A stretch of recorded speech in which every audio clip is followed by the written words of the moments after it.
Okay. There's that. Titles are correct.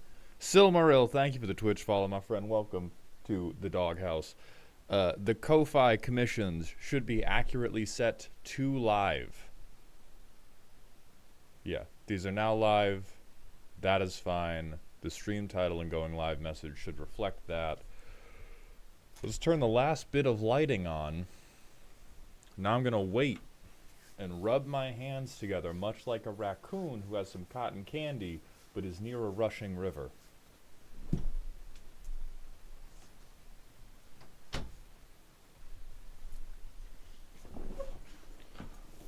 Okay.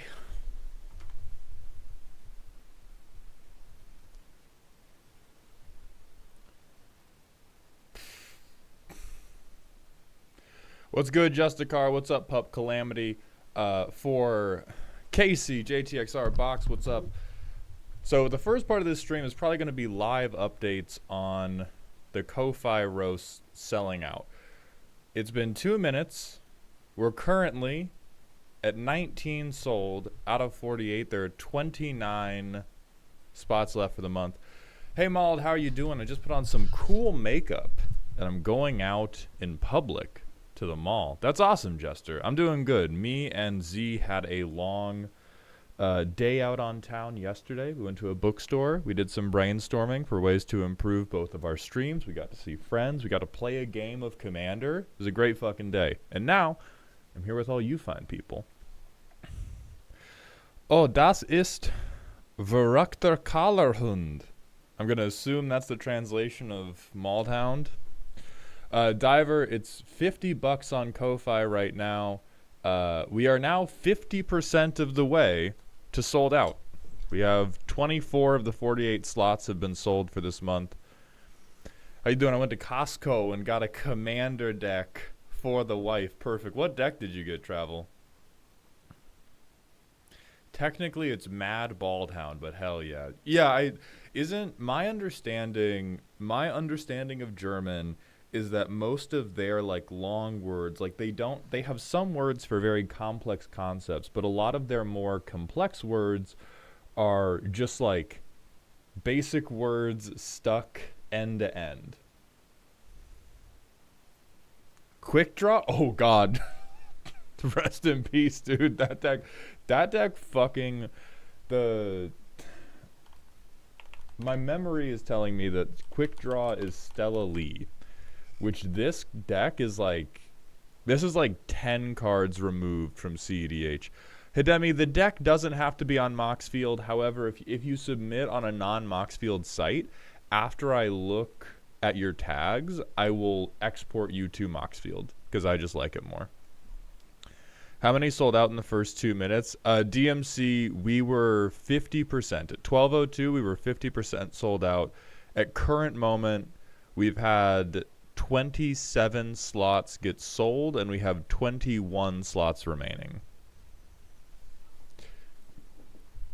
What's up, Ellendahl? I usually try to mostly buy singles, but I couldn't resist and I bought some Tarkir boosters. Honestly, for this set, understandable.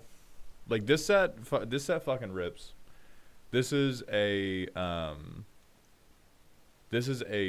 crazy good set. I think there's a ton of powerful stuff, and I think there's also a ton of powerful stuff where they attempted to like yank the e-brake before too many of them became broken combo food.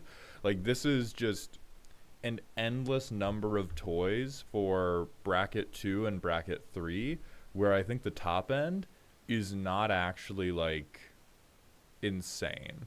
A couple cards, the top end's insane. Most cards,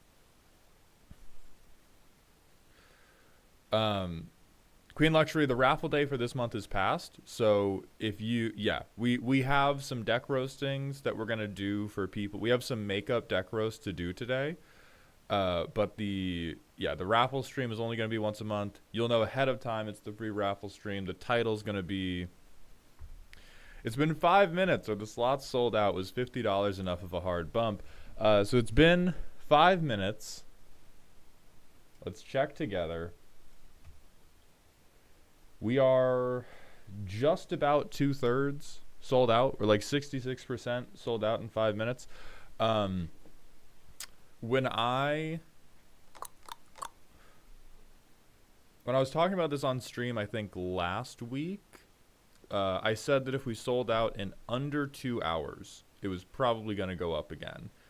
The main thing I want, if we go up again, it's going to go to $69 because I think that's funny. Thank you, Casey. I appreciate that, my friend.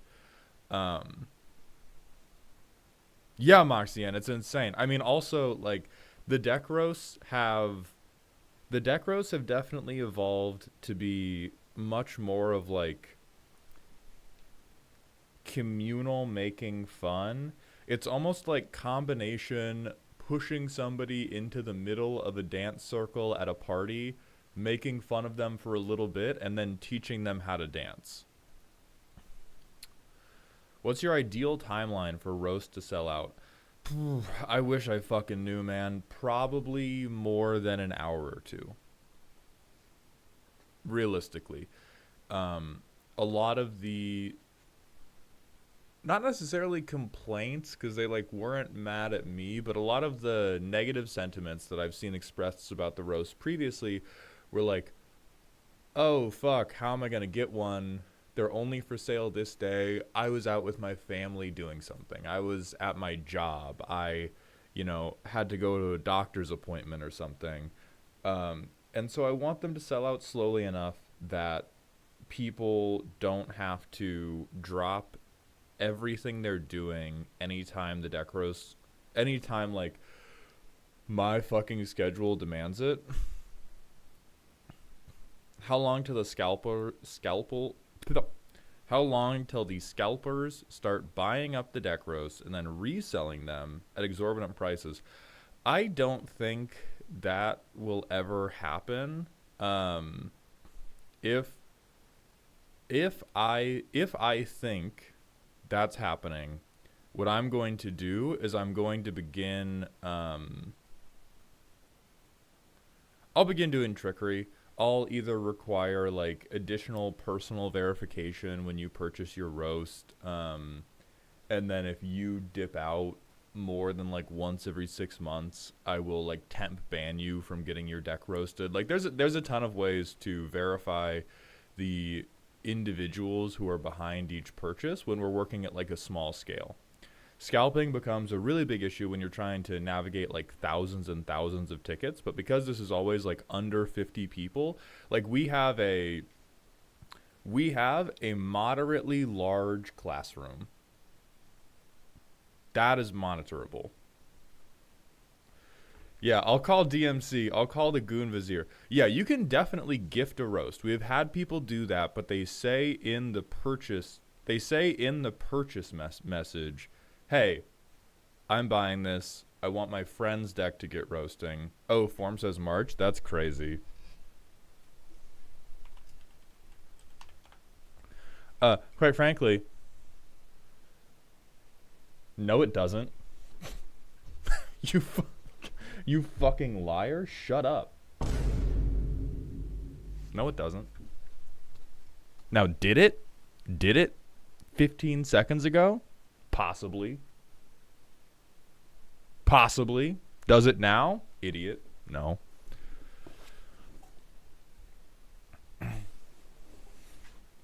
What's up, Ape of Justice? The weekend's been good. Yesterday's stream was off, and so Z and I went into town, went to a bookstore, played some Commander, brainstormed some stuff. Yeah, it's been great. It was a good day. It always said April.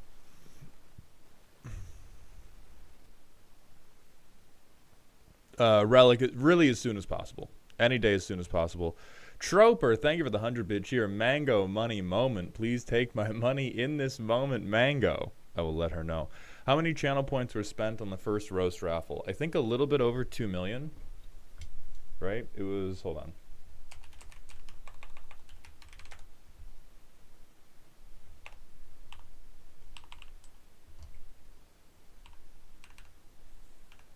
Just in case I'm, yeah. 2,219,000. We had a tremendous one, DMC. I'm gonna be fucking it up this week in the kitchen thanks to you. Show me background kindred, Terrafon. Oh, Agumame, you're good. That's honestly, that's sweet as hell. I appreciate that. I appreciate you. You can also just email me and I'll figure it out in post. Damn, Troper. I'm sorry, bro. Have fun at work. I bought another deck roast. I did not put any info in it because as the mono green player, I can't read. We can figure that out in email, so don't worry about that. All right, it's been 11 minutes. We have 4 left.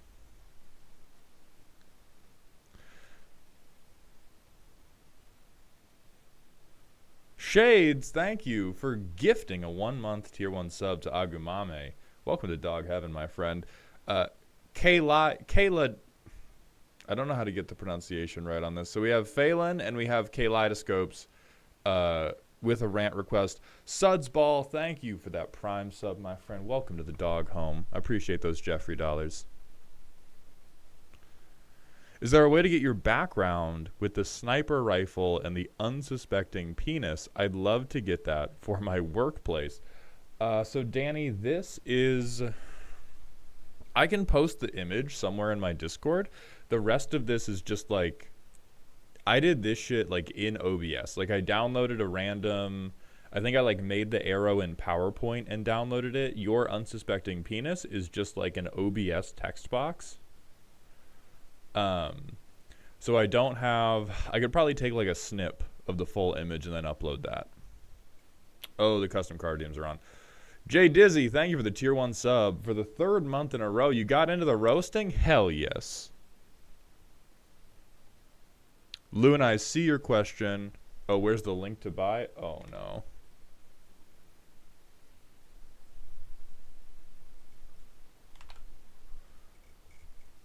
Chris, you have not been scammed out of your random smasher pass.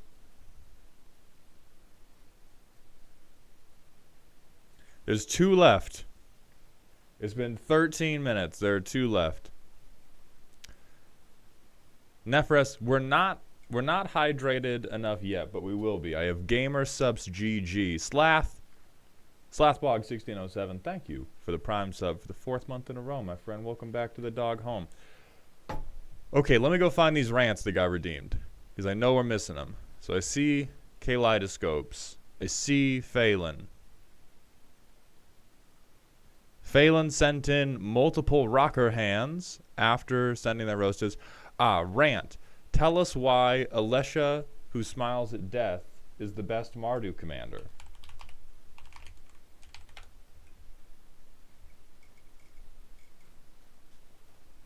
So normally I don't do rants about specific commander redeems, but I will do a rant about how you're wrong as fuck. And about how this commander has done an unstoppable amount of damage to the Mardu fandom. Now, first of all, on vibes. This is going to be connected to the person who asked whether you should build a deck with the heart or with the head. This commander was designed with the heart. We have, first and foremost, a trans queen who's amazing. I will allow them to commit any crimes they want. However, when we examine what the fuck this text box does, this is just Mardu combo baby food. Oh, god damn it, my overlays. I mean, the unsuspecting penis shot is still correct for this. But anyway, Alesha is still Mardu combo baby food. I don't hate her in terms of thinking she's broken. However, all of her play patterns are terminally exactly the same. Terminally fucking homogenous. So she's extremely cool. As a deck, not a big fan. Like you can do modular, that's great. Most people are like, the first time you build an Alesha deck, once you know a lot about Magic, like the first time an experienced player does Alesha, they're like, ooh, I can do Master of Cruelties. Isn't that so funny? And then after you kill one person and then lose the game, you're like, ooh, what the fuck else can I do with this text box? And it turns out the like only other thing you can do with this text box is recur a bunch of like other aristocrats combo food pieces, because 2 or less is so restrictive.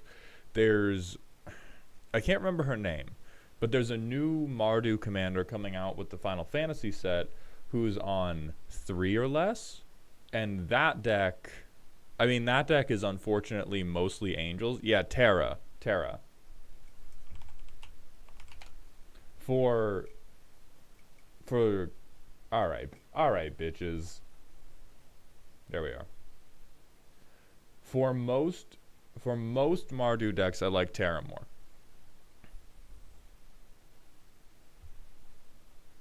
Angry Dolphins, thank you for the 15 months in a row at Tier 1, my friend. Welcome back to the dog home. And then Dane and Wildfire and Dipweed, thank you for the Twitch follows. Welcome to the doghouse, my friend. So again, I don't think Terra is necessarily like stronger, but I think Terra is going to let you wiggle around a little bit more in terms of what your deck's game plan is. Whereas like Alesha is like, hey, you got like 15 cards that are good, play all of them, and then play some interaction. Good luck, dipshit. And then Phelan, I think I missed your... Oh, rant about mono, green, and CEDH. Okay. OmniCloud 7 Strife, thank you for the Twitch follow. Welcome to the doghouse, my friend.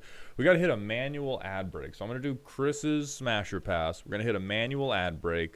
We're going to talk about mono, green, and CEDH. And then I'm looking for Dad and Dave. Dad and Dave are the makeups on deck for today. So that's who we are searching for. Here's the random. That's a wall.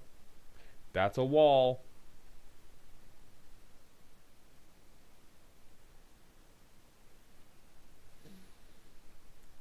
I tell you, if that ain't, I don't like it, but if that is not the definition of sloppy toppy, if that is not the definition of very aggressive head game, sure as God's got sandals, I don't know what is. I don't know what is. Comrade Gorbash, thank you for the Prime sub for the 2nd month in a row. Welcome to the dog home, my friend. Head game otherworldly. Ugh, very true. Very true. It's got it's got an otherworldly head game.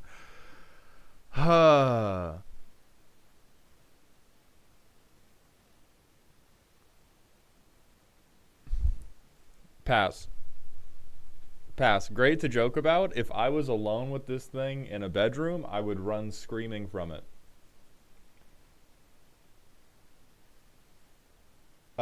This is just the woods, but there is a B on here, so I'm going to say the B is the object of the Smasher Pass. Hard pass. Hard pass. All right, then Luna, we've got a rant request from you as well. We got to hit this ad break. Get fucking banished. Get fucking banished.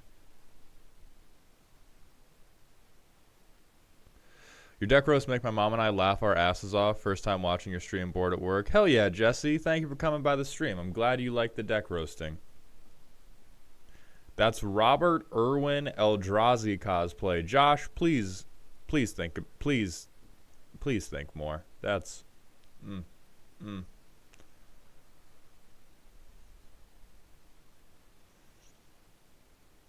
You're excited for the deck? Perfect. We are gonna begin scheduling decks. Yeah, Agu, take your time. Don't worry about it. Don't worry about it. I will. Another thing we should vamp about. So let me open up. Let me vamp about this. We're going to be changing this. I'm not sure if I'm willing to call this the final form of it, but I think I believe I have come up with a much better version of the like end scoring rubric, but putting it in a funny shape. I like the alignment chart. I like the personality matrix we did before. I think I've come up with a version of it that can be more, not equilaterally, maybe more equitably applied. Mauld, can you please add the word ostensibly to your vernacular? If you do, I'll encroach your poopus. Mr. Schmerda, that seems like every reason I would need to keep that word very far from my vernacular. Is there a way that I can request my deck to use the old personality chart? Probably not, because I've forgotten what it is.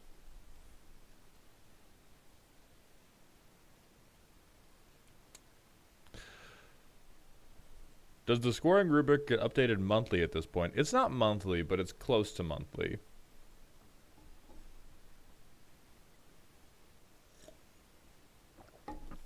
Consensually, of course. All right, thank you for elaborating.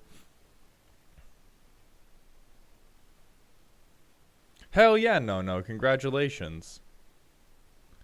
Luna, okay, rant about what the best Tarkir clan is and why it's Mardu. And then I shall one day get bingo on the chart. Shades, I think you're going to be too late because we're not going to... The new chart is not going to be bingoable. It will say the update that we are going to debut with the April roasts is not going to be bingoable. And then, okay. So mono green.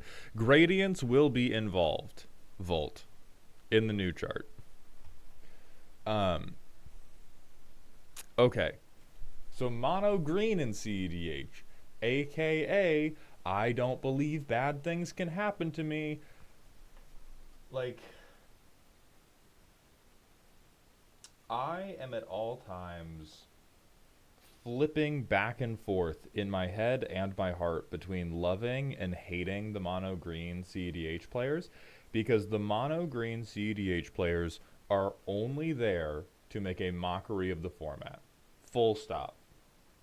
Full fucking stop. The only reason somebody sits down to a CEDH table with a mono green deck is they want to poke fun at you, your deck, and the idea of a competitive multiplayer format, because every mono green deck is some type of combo, but I hesitate to call it turbo because they can't get the fucking job done as fast as other colors. So every mono green deck, when I look at their interaction section, they have fucking Krosan grip and mental manipulation, which is not a card. That's how they live their fucking lives. The mono green players can't stop wins. They can barely deal with problematic permanents. They bet the entire game on them being able to little bean a whole fucking tournament and just waiting until all the responsible players who built decks that can play Magic have used all their interaction on each other,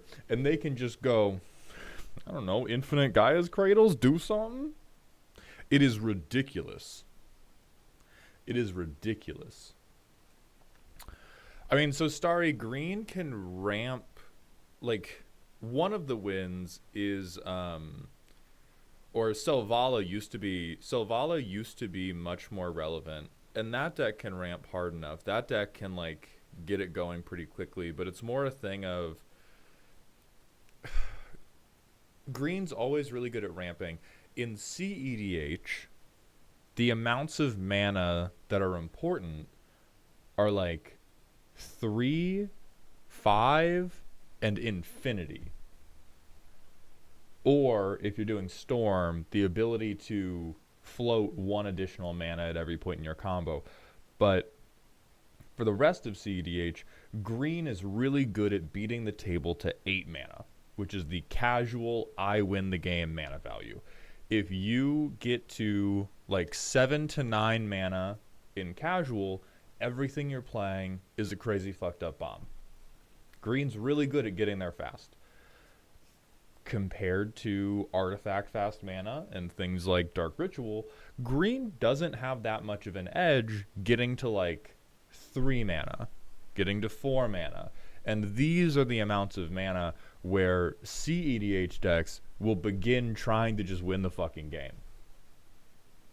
Like, you give a CEDH deck 3 mana and 2 turns of not being interacted with, they're going to attempt to win off of that. Because they can do things, there's a lot of combos, or not a lot of, there's like the Glenhorn Buccaneer combo with Malcolm, where, okay, I have 3 mana 1 time, so I play this guy, Pirate deals damage, and now I'm just making enough tokens to keep the engine going. And so the green players don't actually have a big edge when it comes to making enough mana to attempt to win for the first time. Salty Atlas, thank you for the 100-bit cheer. Looking forward to the flaming of a lifetime for poor Sek Kuar. Oh, God. Yeah, and as Myth has pointed out, yes, all the green players do is edge. They edge very irresponsibly because they can't counterspell. They have a little bit of self-protection. They have a little bit of interaction, but in general, they have less removal. They have less ability to protect their own combo. They have a smaller ability to stacks out other people's combos. And so even though they're like the kings and queens and regents of casual, they really, really struggle in CEDH because they just don't have the same tools other people do. Now that's mono green. You can add green to other commander decks and then they can do just fine. This is like, you know, you put Thrasios plus anybody and that's going to be fine because they also have blue in this case. And blue is going to do a lot. Whatever their partner is doing is going to do a lot. But if you are mono green, you are a fucking jokester. And God, like, it's entirely you as a pilot. Like, I think all of the mono green CEDH players I enjoy are the ones who accept that they are a jokester. The only ones who have pissed me off are the ones who are like, no, you just don't get the vision. This is actually really smart and is a very, very tactical meta call for what I'm going to be playing into. And I'm like, no, shut the fuck up, bro. You have trees. But if you just go, oh yeah, I'm a gremlin bitch and I want to be able to say that I won a CEDH game with a Shia, do people even summon Thrasios, or is he just so good because he's the Simic partner? No, it's pretty common. It's not like the first thing you try to do all the time, but hey, if you look at this, that's an infinite mana outlet, which is a not uncommon thing to go for in CEDH. So Thrasios does get played a fair bit because if you get infinite mana, or even if you float a just straight up irresponsible amount of mana, you draw your deck or draw most of your deck. It's great. So yeah, you cast him a lot. The guy who doesn't get cast,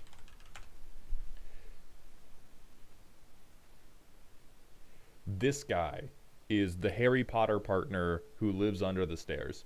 If you are hard casting Silas Wren in your CEDH game, that is the average way to tell your table that you have given up and you have nothing else to spend mana on. But Thrasios, yeah, you play that motherfucker all the time.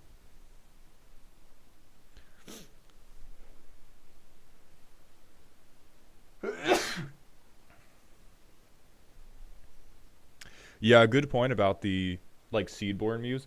Like there's a lot more Thrasios players get a lot more like value vomit, almost like casual level value vomit than you might expect, because they will go like Thrasios and then I have Seedborn Muse, and then they just go, okay, I untap everything, every untap step, every end step, I will put 1 or 2 more lands into play or cards into my hand, and I will just drown you that way.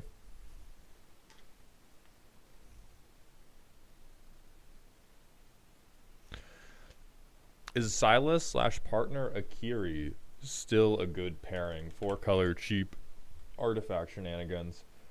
No.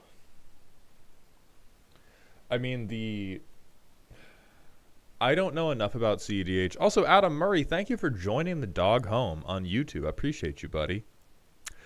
Uh, I don't know enough about CEDH to call something unplayable, but anything that you get out of Akiri plus Silas, you would rather just play Rogue Rack, and you would rather just do Rogsai. Which is like the tough part about CEDH, right? You often have to have a compelling reason to do anything but the most common strategies. It is, or the most powerful strategies. There is an angle of like, oh, creature removal is often really light. I can get a first strike. Oh, CEDH. Well, I mean, the thing is, if we're talking non-CEDH, hell yeah. Play whatever the fuck you want. That's probably great, right? You get 4 colors. You're not playing green, which makes you based. And you have a, onboard damage threat. Yeah, hell yeah.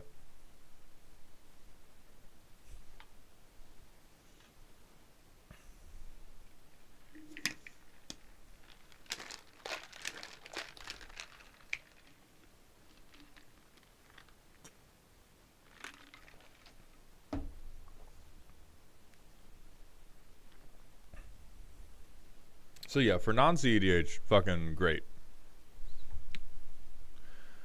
By the way, Malltown, regarding your second to last TikTok, a day after you telling me there was a turn 2 kill in Standard, a video appeared to me with a turn 1 combo and 3 ley lines in Cacophony Scamp.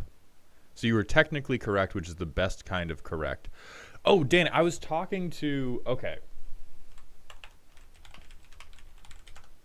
So I was hanging out with Niall yesterday, and I told them about how I was like, oh, I made a video where I misquoted a turn 1 standard kill, and then somebody told me, no, hey, the turn 1 standard kill actually exists.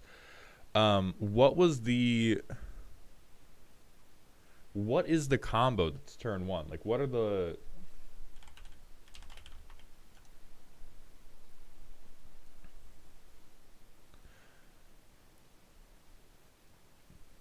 One blue ley line... That's what it was. Because the thing I was getting... Because I knew Mox Jasper was involved. And the thing I was getting confused by was like, oh, how are you getting a one mana hasted dragon, but it's Leyline of Transformation? Okay, I'm going to tell Niall about that. And she's going to be mad as fuck. She's going to be mad as fuck.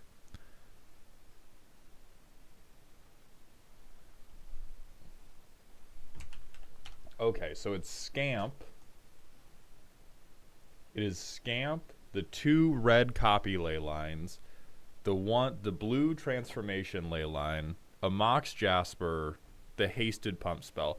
So Umbuka, I don't know what the hasted pump spell is, but Umbuka, what you do, you play this. This is now a dragon because of the blue ley line.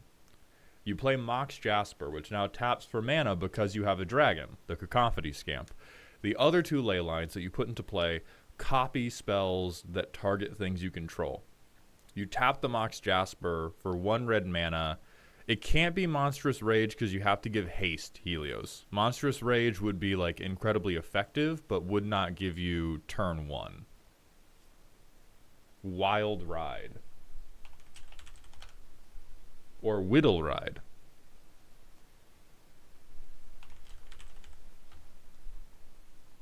God, I mean, that deck just, like, fully does not work, but I do think it's very funny that you can live the turn 1 dream. Yeah, +3/+0 and haste. So you copy that, like, 3 times. You get Cacophony Scamp to 10, and then swing, sack, deal 10. So if you go first, and your, I guess, Is It deck wins, and you get God's perfect hand, you just kill them, which is fucked up and evil.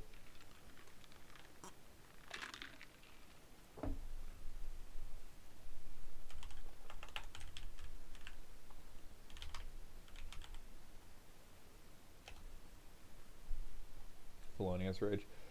I don't think this does enough, though, because you do Felonious Rage, or Felonious Rage does not kill turn 1. You need it to be +3/+0 because you're going to go a 1/1 who goes to 3/1. First copy goes to 5/1. Second copy goes to 7/1. And then you hit for 7, sack, deal 7. They go down to 6, but they're still alive. And notably, you have 1 card in hand. notably, your hand is empty after you do that shit. Oh, you have 0. Yeah, you're you fucking. You just consolidate your whole hand and you chuck it at them like a ninja star. Yeah, you do get a fair amount of power on board. Like, you probably win the game. Adam Murray asking, how does one get you to roast a deck that we've uploaded to Moxfield? So the way to do that is going to be the Kofi commissions page, which has actually just sold out for this month. So unfortunately, you, my friend, will have to wait for either the free roasting stream next month or purchase a commission in, what's next, May? Yeah. But that is the method.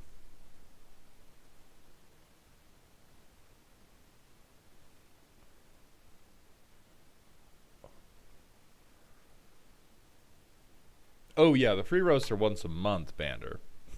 Oh, yeah, or there is always a standing offer, which has been taken now.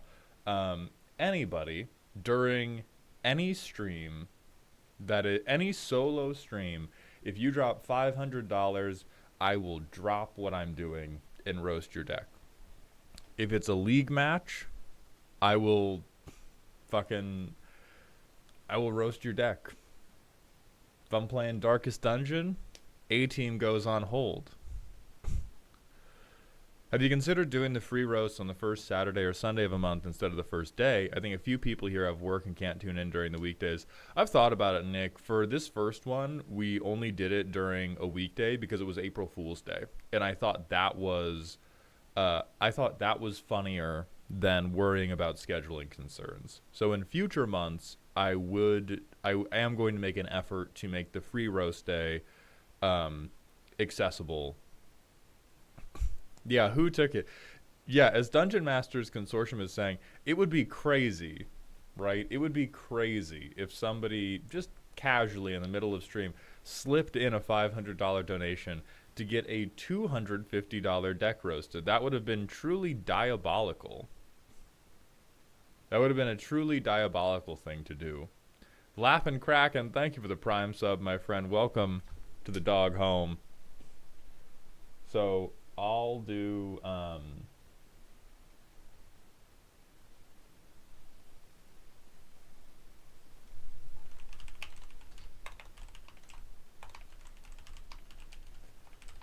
reserve the right to rename this at any time. The Mango Money Moment Hall of Fame, in chronological order, is Ape of Justice, Dungeon Masters Consortium, and Furious Oatmeal.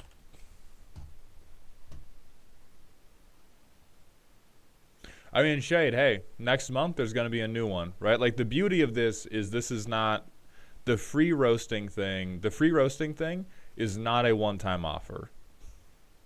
Depressed Robot? Hell yeah. We can get you good to go. Let me go find your deck, though. We're also still looking out for Dad, Out for Milk, and Dave.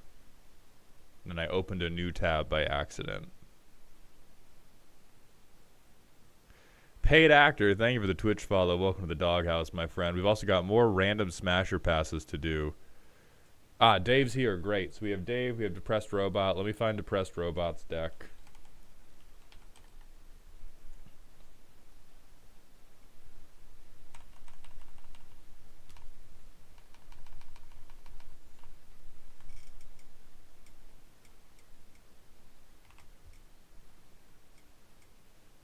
What's the process for a free roast compared to the regular ones? So, Brigham, this is going to be changing a little bit for next month. This is going to be changing for next month because I'm going to attempt to alter it to allow YouTube chat to participate. The first month we only did it for Twitch chat because we were using Twitch channel points, and YouTube just doesn't have channel points that it tracks for me to use as raffle tickets. But the way it's going to work is we're going to have some sort of raffle that you enter by utilizing currency you can only gain from watching me.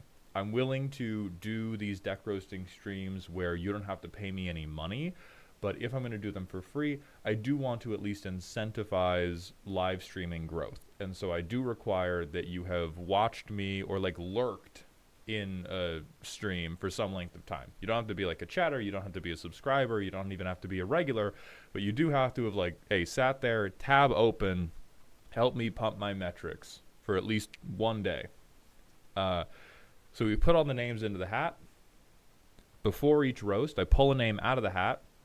You get me a deck link however you can.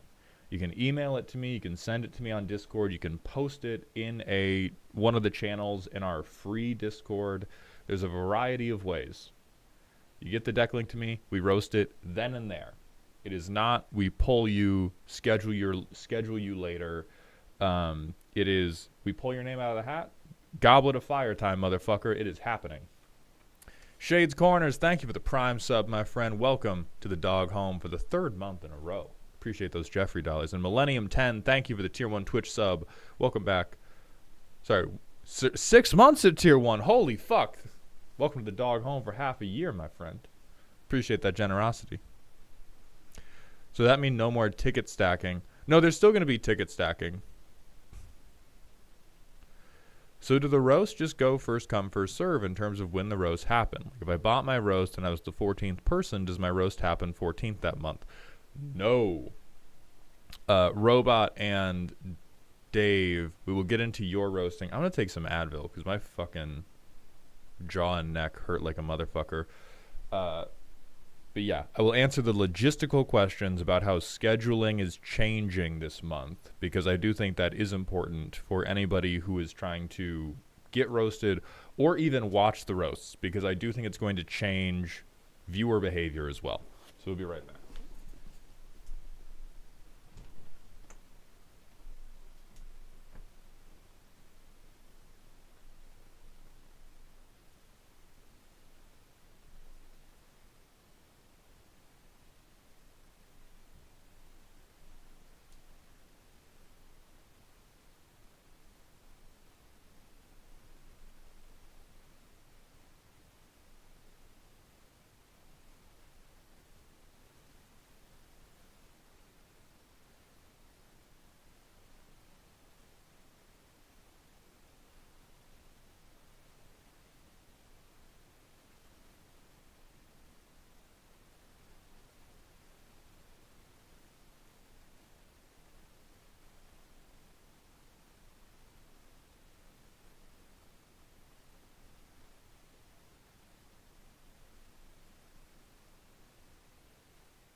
The first Fade King, thank you for the tier 1 Twitch sub. Welcome to the dog home, my friend. I drank coffee thinking I was picking up gamer subs. Oh, they both taste good, but oh, that is like getting feet when you're expecting titty. Holy shit.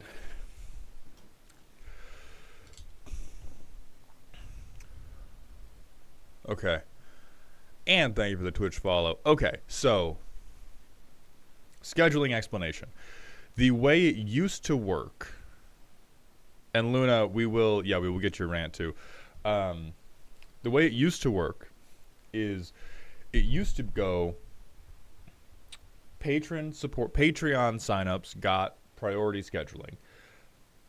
And then after that it went whoever had the most limited availability got scheduled first. If you were only free one day out of the month, I tried to make sure you got that day. If you were free many days out of the month, I generally filled you in whenever it was convenient, but I tried to make sure that the people who were scheduling limited, got their roast done on a day they were available. What's going to happen now I didn't look at the decks beforehand. I didn't really look at, like, I might see snips of your primer beforehand, but I didn't really investigate. I didn't pay attention to what power level you said, etc. What I'm going to be doing now is I'm going to be trying to organize roast days around commonalities, whether that is today is a silly day. Every deck's going to be silly. Let's see what my audience's different expectations of silly are. Or it's all going to be scary. Let's see if these decks are actually scary. Also, No the Teddy Bear, thank you for the $5 super chat. Welcome to Dog Heaven, my friend. I put a Moxfield link in the commission description when I paid. Do I need to message it to you on Ko-Fi too? How do I make sure you have the URL for it?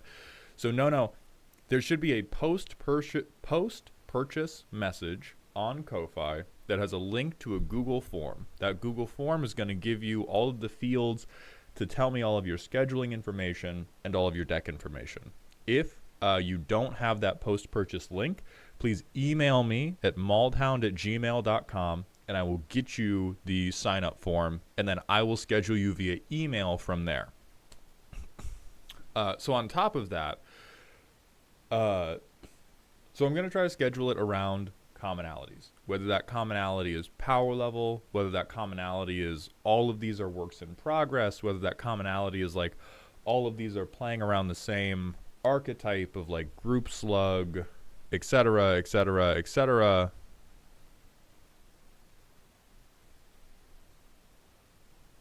Alec, I don't think I did. Let me scroll back up through.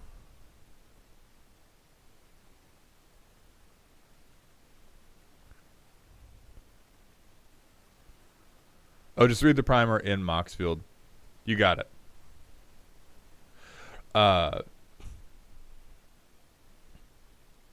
And so what that's going to change. Yeah, okay, no. Yeah, if you don't have the post-purchase message, if you look at your Ko-Fi order, it should show the message again. So you should be able to go to Ko-Fi and get it from there. If it's not on there, just email me. We will sort it out.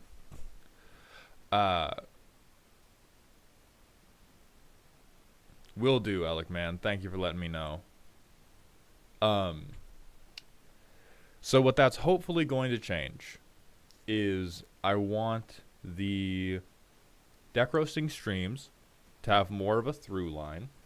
That will allow me to title the streams more accurately. So for anybody who watches these on YouTube,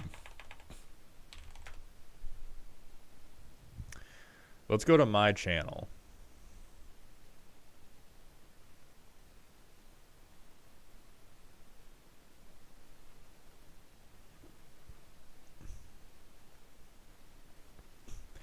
Can any of you identify a theme in how I title these? Can anybody from the class identify a theme in what inspires me to title the current deck roasting videos? Exactly. I have discovered these are the most successful titles. Is I write Commander deck roasting, and then I pick an adjective, and then I type that adjective in all caps. We have older ones where I tried to do these like I tried to do titles about individual decks. Did not work. What works? Adjectives. Big all caps adjectives. And so if we make the streams themed around these are all the same type of deck, I can do short and punchy algorithm friendly titles that are at least like about the theme, right? Like if it's all sea creature decks, I can go roasting moist commander decks. Can't wait for scrungly to be the adjective du jour. Hypothetically, if I was a moron that barely played and was not really sure the level of my deck, that wouldn't be a deal breaker, right? Absolutely not. We're going to clown you a lot for it. Not a deal breaker. We will definitely help you. So yeah, the scheduling this month, it's probably going to take a day or two longer to schedule because I am going to be trying to craft as many theme days is possible. And that's going to be the plan. I'm still going to try to honor if people have specific scheduling requests. I'm going to try to make those work. But now it's going to be like, hey, we're on all spooky. Hey, you're on the all scary day. Mauled, how much do you know about pro wrestling? Not very much. I know like The Rock, I know John Cena, I know Stone Cold Steve Austin, I know Big Show, but I don't know I don't know anything from the last like 10 years.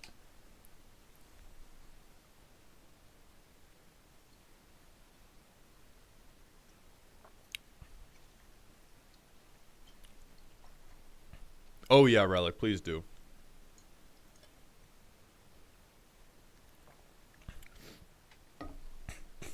So Tangerine, that's also like kind of funny thing there. We do love adjective positive connotation product, don't we? What works better is adjective negative connotation. The best performing decks or the best performing videos are hurt me, painful, foolish, wild. Oh, thank you, baby. I made one, but do you want another later? Yeah. They're so tasty. My girlfriend made me quesadillas, you guys. They're so good. Yeah, chat, say hi to Z. Hi. I love you, baby.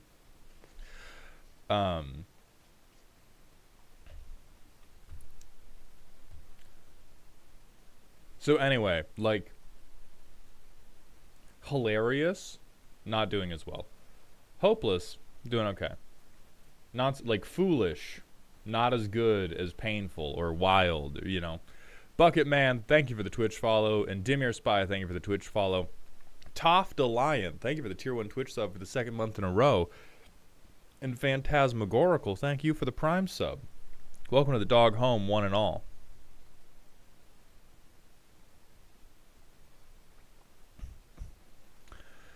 We could do obscene for sure. Those titles look like they came straight from Jay Schlatt's video. Hey, you want? No. I'm not ripping off Jay Schlatt. You know who I'm ripping off? Anytime I am unsure what needs to change in my deck roasting videos, I watch a Gotham Chess Guess the Elo video at 4x speed. That's how we do it. This is my man, Levi. Anytime I'm like, damn, this deck roasting shit ain't working, I pull up a Gotham Chess Guess the Elo video and I take some fucking notes. That's crazy. That sponsored videos for porn. This is what I get for opening up the... I think I've opened up more than 5 hentai games on Steam on advice of chat now. And so now the ad algorithm has me held the fuck down begging for my life. Holy shit, are you the reason he's jumped into my YouTube algorithm? Fucking maybe. Fucking might be. So yeah, I just go through... I just look at these and I'm like, damn, look at that. Hold on. Where's the... No! Open back up.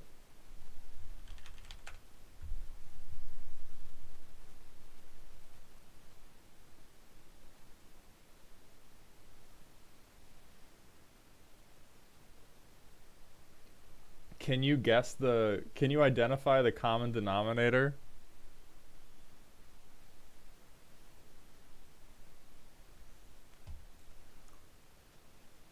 So yeah. So what I'm hoping is that organizing these around theme days will give me a little bit more to play with in terms of how I title it. Cuz there's like I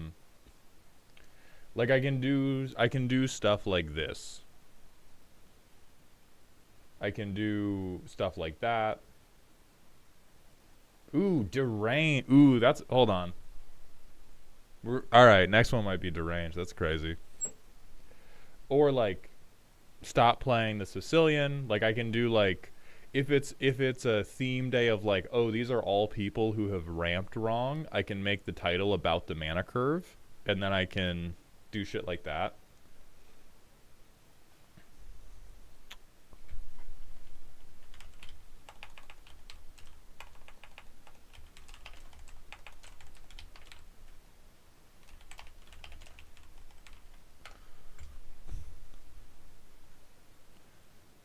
We can do roasting decks ruined my career. Yeah, hell yeah. Fucking get him.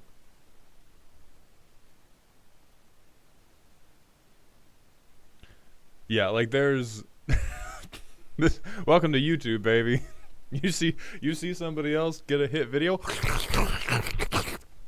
That's mine now. That's mine now. So is it a collective stream's responsibility to be entertaining enough to be in a highlights video? Because I'm wondering how each stream gets picked for a highlight reel. Z's in chat. Everybody say hello to my girlfriend again. Say hi, Z. Not moving until it happens. Not moving until it happens. Except to put my love glasses on because my love is here. That's what I'm saying. That's what I'm talking about. Thank you all, everybody. Oh, hello, Elk. Why'd you fucking sleep in? Elk, we were sourcing new titles for my deck roasting videos by stealing from Gotham Chess.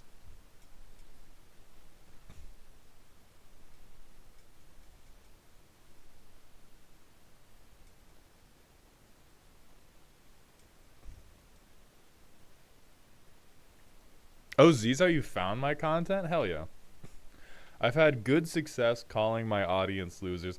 I mean, yeah, Elk, you have a very defined title theme, which is just like say something that is a demonstrable lie, but has a kernel of truth in it, and then spend 10 minutes talking about the kernel of truth. Ishtar's Donut, what's up, my friend? Welcome to the doghouse. Dude,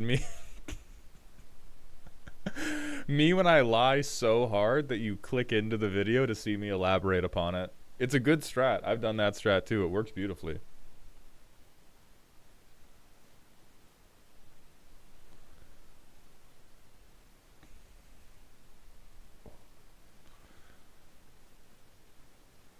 Okay.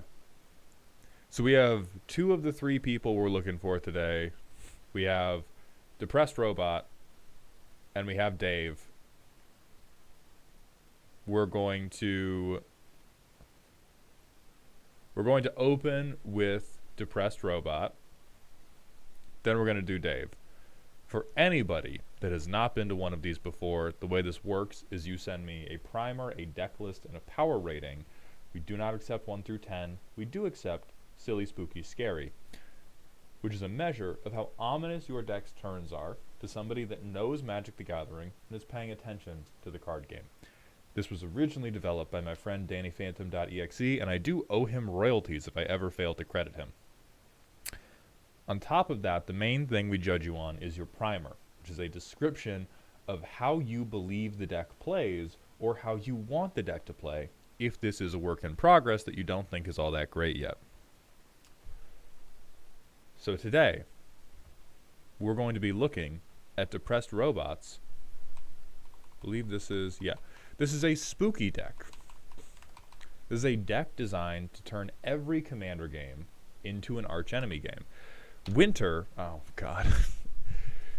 This is why we killed Twinks, everyone. Is key to this deck's strategy, erasing other people's hands while still giving them a reasonable number of cards each round. The Protection and Reanimator suite can complement his ward and should make him very sticky. There is little to no card draw or ramp in the deck. Put these away. With Winter's draw and high land count compensating, to avoid making other players feel like the advantage is insurmountable. There are a fair number of land, enchantment, artifact removal to prevent any Thought Vessel, Reliquary Tower shenanigans. Opening hand will need at least 2 to 3 lands to play Winter on curve and some early removal, or Buried Alive, which can guarantee a 6 type count through a combination of multi-typed cards. The best option being Blightsteel. The game plan is to mill and reanimate some big threat or play low-cost, high-value cards that benefit from a full graveyard, like the Goifs and White of the Reliquary, and leaning into beatdown. I don't know how long the game is going to last, but I do know that one way or another, I will be done with the game soon. So we have Winter Fight Club. I am kind of on board. You are legally obligated to remove the jank tag as soon as you are not the depressed robot. You are the robot that gives depression. And it doesn't work, but it says they say in chat they realize that. Okay, new best option: Scavenged Brawler, Nyx Weaver, Arbor Dryad. So these are our what is it? Buried Alive targets to hit 6 for Winter instantly. So Winter's 4 mana, 40 lands. So we're on 40 lands, we're on no ramp, and we're on no card draw other than Winter, which,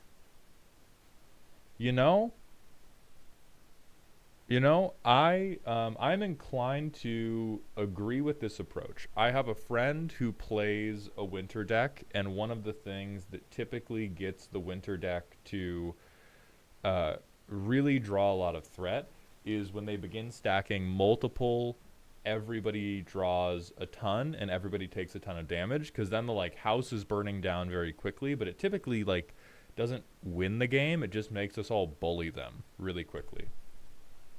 So I think if you are always very sure that you're turn 4, oh, we have no haunting background music, oh no, turn that on.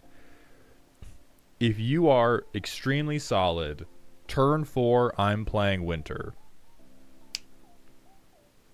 I can work with that. I can work with that on Spooky. Artifacts. Altar of the Goif. Okay. Champion's Helm. So this is for Winter. More protection for Winter. Scavenged Brawler. Keyword Soup Guy, but we can use them from the graveyard. That's decent. The Grim Captain's Locker. Okay. Good stuff. Escape. Okay. Recursion and Lifelink. Artifact lands. Unfortunately reasonable of you. Deluge of Doom is extremely cute.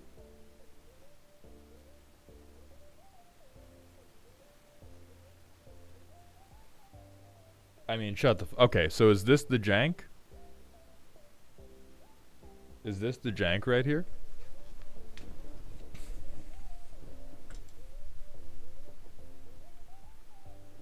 Creature land, enchantment land. Oh, alright. So here's the main thing the deck wants to do. Graveyard doping.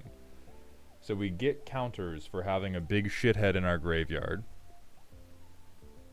Oh, wait. Did we... Oh, God. This was tagged as the... Okay, so you're a little liar. You are a little liar. This is, in fact... Hey, how about you tag this generic synergy? Little static. Hold on. We may need to replug the mic. So I'm going to mute it so that I don't blow everyone's ears out.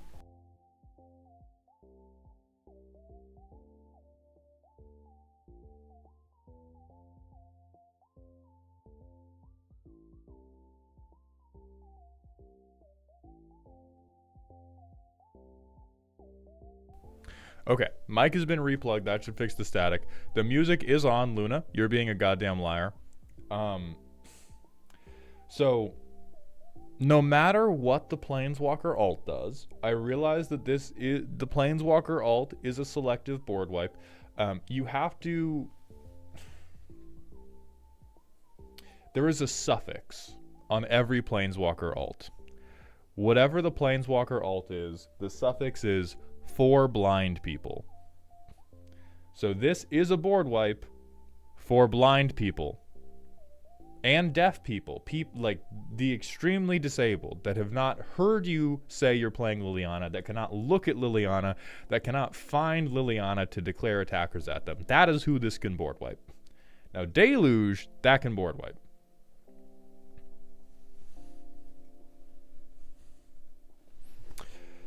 Enchantment land, graveyard doping. So we want a big thing in our graveyard. I like that. I like this for spooky reanimation target. This is not crazy good, but this is actually like meaningful thing to put on board. Sure, big death toucher. Then we have Goif. We have blow stuff up with delirium. Plus X plus O. Then a lot of self-mill.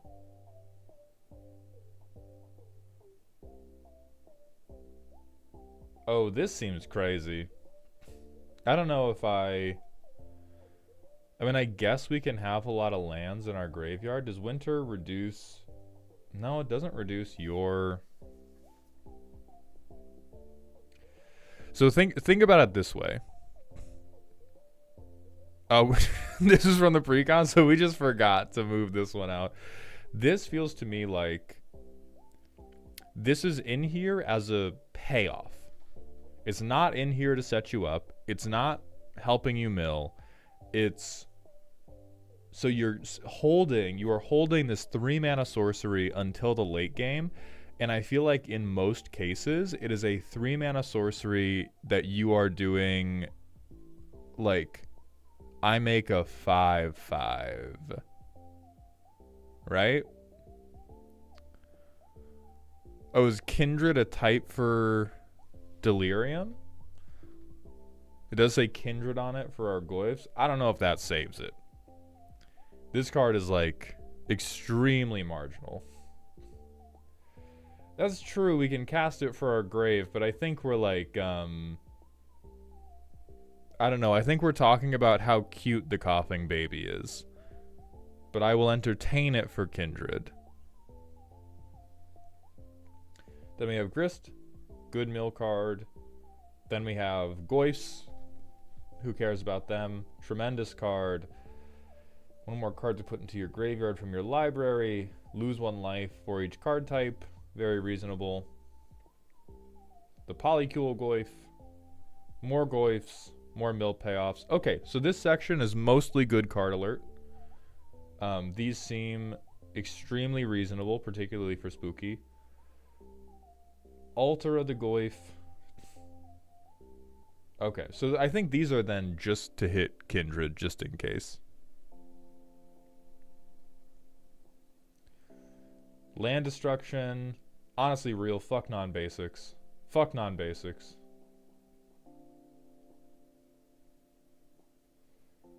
I hate this. What the fuck? So destroy a land, get a land back.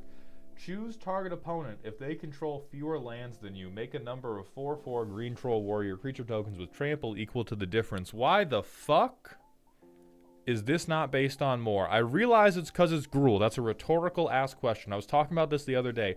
I hate land benefits. I hate land benefits with my entire fucking heart. You know why? You want to know why? Because the benefit of you playing a land is having a goddamn land. The benefit of you having more lands than me is you have more mana to spend on spells than me. Lands are the most bullshit powerful card type in this fuck-ass game.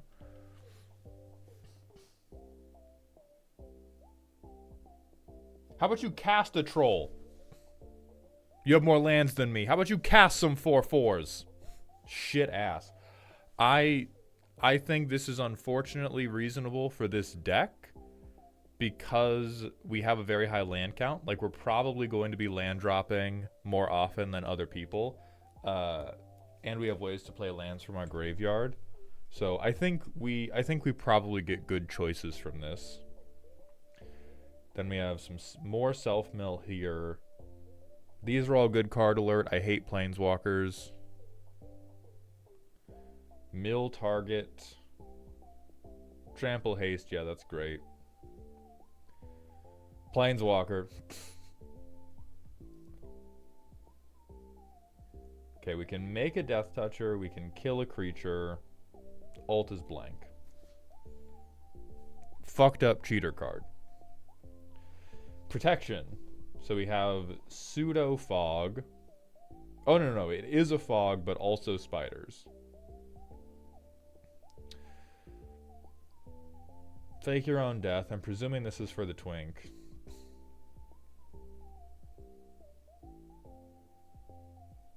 Okay, same.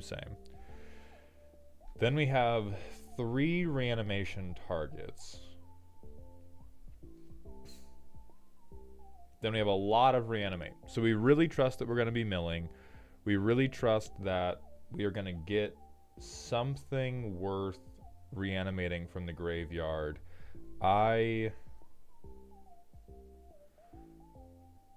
definitely like Rise of the Dark Realms for this.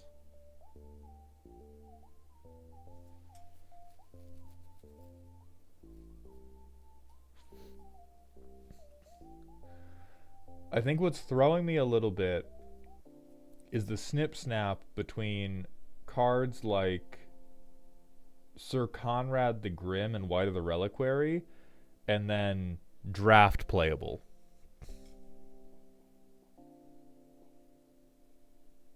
That's what's fucking me up a little bit. I realize this card does 2 things. And I realize a card being a Swiss Army knife is one of the most powerful forms of key jangling known to Commander players. That said, it seems to me like we do not have a lot of crazy things to reanimate. We have a lot of engines to tinker with. And then we have a couple ways to one-off reanimate things. But if those fail, or if those get interacted with, I think there is a lot of hand sitting. Why 2 cards when 1 card do job? I'm glad you've walked into my fucking trap card, depressed robot. What is this?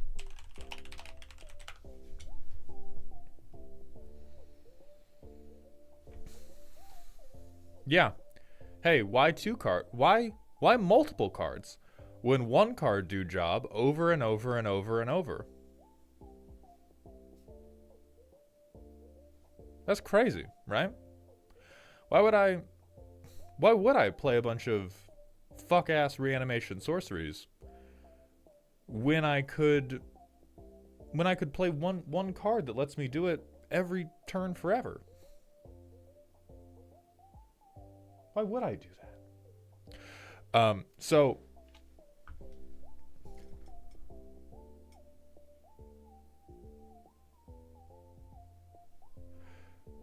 now there are some downsides to this, but I do think this can replace at least like the worst of these. So like Reanimate, probably a very, very good card. Like Rise of the Dark Realms, stupendous.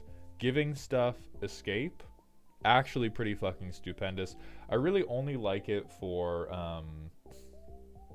I think Charnel Serenade is very, very cute, right? The suspend thing, this is sci-fi channel B-movie horror stuff where, okay, every 3 turns I'm gonna get something, but it has a finality counter, versus I always get to play my lands from graveyard, and every turn I can crank 190. So Pectus, it's not something we want to do a ton of, but if we're going to, oh shit, Beeps is here for Mouthjoy, everybody give Beeps some Mouthjoy. Anyway. So I really only like Conduit of Worlds in place of Charnel Serenade and Live or Die. These things seem like they're already very mana hungry. They are not worth the money unless they have a like crazy flavor reason to be here. I think the reason they're in here currently is you had them. I can smell the booster packs on these fucking cards. So I think this is a solid add. And then another crazy one, which is I think like now just freshly available. Nope. Where are you? There you are.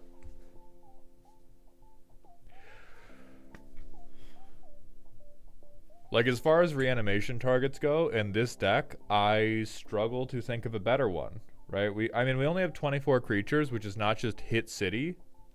It's not hit city, but it's hit enough that it's like, hey, What if Disa the Restless actually hit everything? This is maximum speed Jorking. I personally class this as spooky.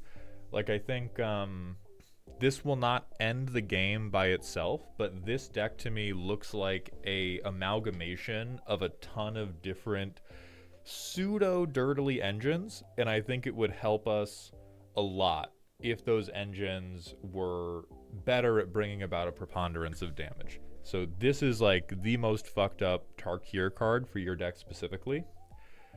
I think it's better than Grave Titan. I would honestly like to see it get added to reanimation targets rather than replace your reanimation targets. I understand you have card draw in the command zone. I understand you're doing self-mill. 3 is still like barely any. 3 is like fucking goddamn. Is this like you'll see one of these a game unless you hit your tutors? So this is a great one for you to print out.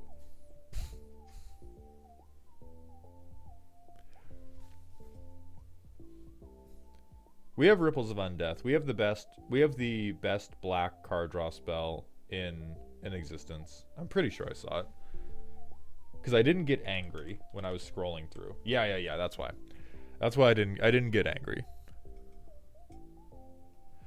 You also consider graveyard doping reanimation targets. I mean, that is kind of true, and also you're reanimating these because you have nothing else to do. If I see you, so if I'm trying to do threat assessment, right, and I see a Jund player, and I see that Jund player tap 2 mana and cast Persist on a Polygoyf, I know that you are fucked. Straight up. I know that you have nothing else to do but cry and potentially piss as I enact my will upon you. And so I think they are, you know, you can reanimate them.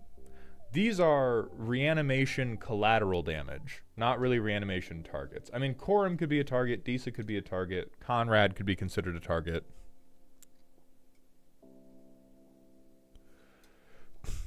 I think it's close to it, Alec. I think Disa the Restless being a Goyf lover and what we can do with Colossal Grave Reaver saves it a little bit, but it is definitely trap adjacent.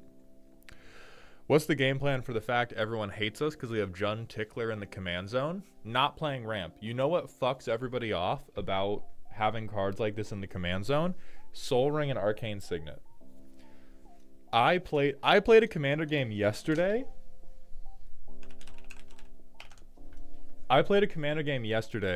Where I was running Valgavoth. Same type of shit in terms of reputation where everybody hates it. I lost. Fairly. My girlfriend may have cheated at Magic by playing good cards. However, I little beaned and nobody gave a shit about my damage the entire game because I just spent the entire game land dropping. Everybody else, they had a fucking relevant turn 1 play. They had relevant turn 2 plays. Like if you no matter how much you stunt about I have personal beef with this commander, something else threatening will have happened by turn 4. Like by turn 4, if you've been land dropping into stuff, somebody else will already be a problem. A Stompy player will have done like Llanowar Elves, Cultivate. I said you cheated by playing good cards. That happened. That's real. But like I got to have a relatively unbothered game because as Disgruntled says, I like spent 3 turns. It was a terrible first 3 turns for me. I bricked for 3 turns and then I got to play goofy shit the rest of the game. Now I still got bodied, but in terms of threat assessment, like now if you get the like, okay, turn 1 Stitcher's Supplier, turn 2 Ripples of Undeath, turn 3 Buried Alive, turn 4 Winter, yeah, everybody's gonna fucking kill you because that's like the god hand. But if you have a relatively normal hand and you go like turn 1 nothing, turn 2 fucking What would be a good turn 2 play? Only ripples of undeath. Turn 1, nothing. Turn 2, like, boots. Turn 3, cemetery tampering. Turn 4, winter. If people are freaking out at that point, that is homophobic. And that's on them. That's not on you. So let's go into the playtest. I don't think we have enough lands in this starting hand, which is a weakness of like all lands, no ramp. Menethios, thank you for the Twitch follow. Welcome to the doghouse, my friend. So this is the most threatening start we could get. We have Smoldering Marsh, and we just brick for 2 turns. We spend 2 turns bricking. We Buried Alive. I forget immediately what cards we were supposed to put in here. I think it's Nyx Weaver's one of them for Enchantment Spider. I can't remember the name of the artifact creature.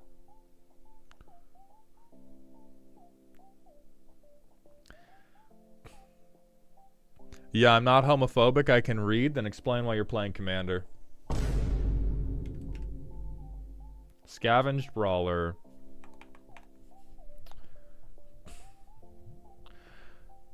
Oh, Arbor Dryad. Got it. Alec, I don't think Satyr Wayfinder is in here because I think they went rampless. Alright, so we have, I think, immediate 5 for Winter. So now we play Winter. We do Exotic Orchard. Boom. Oh, it puts the land in hand. Okay. That's decent. We have sorcery, enchantment, creature, artifact, land. Sorcery, enchantment, creature, artifact, land. 5, right? Is it non-lands only? I don't know. It's 4 or more. Yeah, so we're on 5. What's up, Manabites? So it's turn 4. Maximum hand sizes are 2. If people do not hate you, they do now.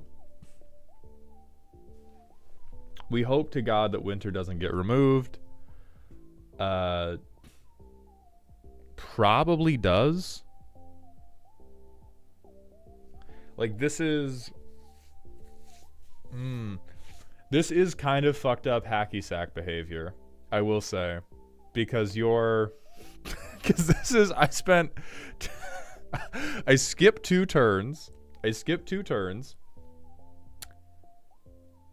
I do a setup thing turn 3. Turn 4, use removal on me or discard 5. Yeah, like if anybody... I'm trying to think of how does the threat assessment work around this deck when you spend 3 turns spreading your cheeks and then turn 4 you grunt really loudly. Because if anybody has a removal spell, even if Winter's not the most threatening thing on the board, you are... you're now fucked. Now what we could do, and hear me out everybody, what is a very real play is I have Buried Alive. I never Buried Alive on turn 3. On turn 3 I play Champion's Helm, and on turn 4 I play Winter with an empty graveyard. Turn 5, however, I attach this to Winter to make him hexproof, and then I Buried Alive. And now I'm an evil dipshit, and I require you to have an edict effect or a board wipe. So I think that's also kind of just... If a chatbot was piloting the deck, they probably go Buried Alive, but I think Buried Alive is like the worst turn 3 play in the deck. It is just a card that reads, get me killed. It is a super fucked up turn 5 play. So now we go these in graveyard. This guy is hexproof. I think he probably lives with hexproof.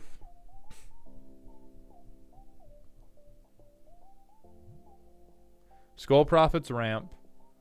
Shigeki we could probably do with... Oh, we also got to draw 2 extra cards. Maybe I won't play this, and I'll play the untapped land. Ooh, wowee. So, Grave Titan, I get a Death Toucher, I get a little bit of a board. Right, I get 2 zombies.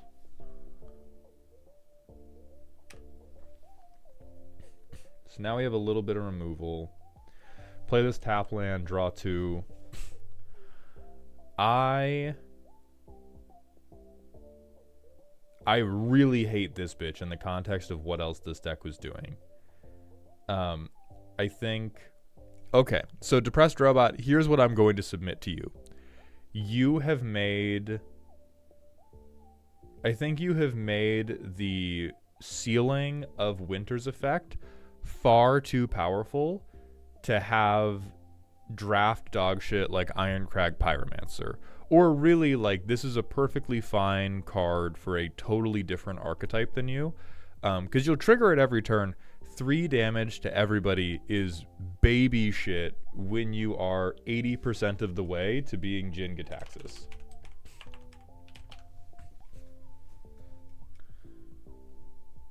Like, we're almost here. And we're now on turn 7 of this commander game. Even if you play this as the setup turn, like you play this on turn 3, it's okay, it's generic removal for the worst cards fucking imaginable. Like, it is kind of generic removal. It is not strong enough. Like, we either need to have...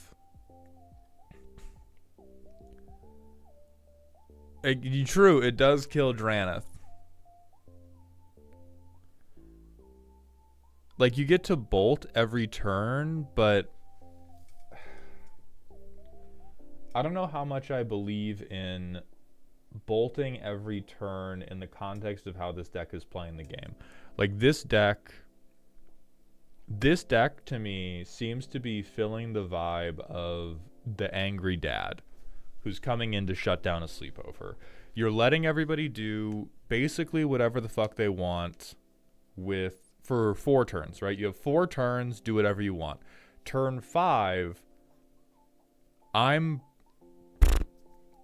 fucking your whole life up. It's 11 p.m. I'm turning the router off. No more Wi-Fi. Shut down your goddamn World of Warcraft raid because your maximum hand size is 2 or 1. And so if that's the ceiling, bolt a turn becomes like this becomes shithead control at a table that probably doesn't need it. Like, you would rather have something that can actually threaten murder.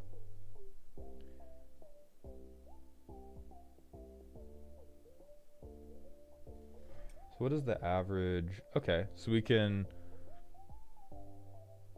give haste, which I'm honestly questioning, like, how important giving haste is in this deck. This feels like it might be in here because it's like generically, this is like Jund soup. Okay, I'm Jund Graveyard. I need to have Anger and Brawn.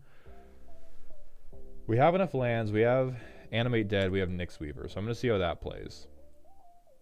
I'm going to go get a basic forest.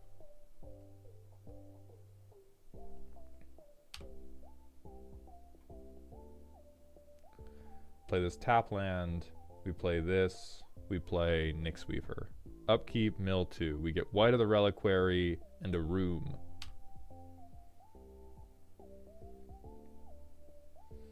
We play this. Probably not catching any heat yet because we have land, creature, enchantment. We don't have Delirium, so nobody has any reason to shoot us yet. I'm going to play Shifting Woodland. I am going to play Lightning Greaves, protect this guy. Oh, I would not have drawn this. I would have milled that. So now we have Delirium. I think we have like Delirium 5. So it's even more important that we Lightning Greaves, protect this guy. I probably Animate Dead, White of the Reliquary.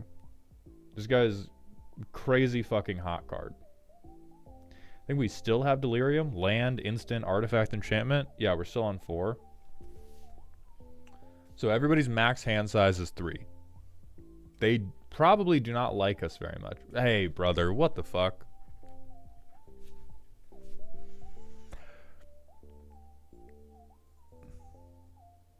I play with a Bilbo player. Everyone else thinks it's funny to pull off the combo. This is an end the night deck.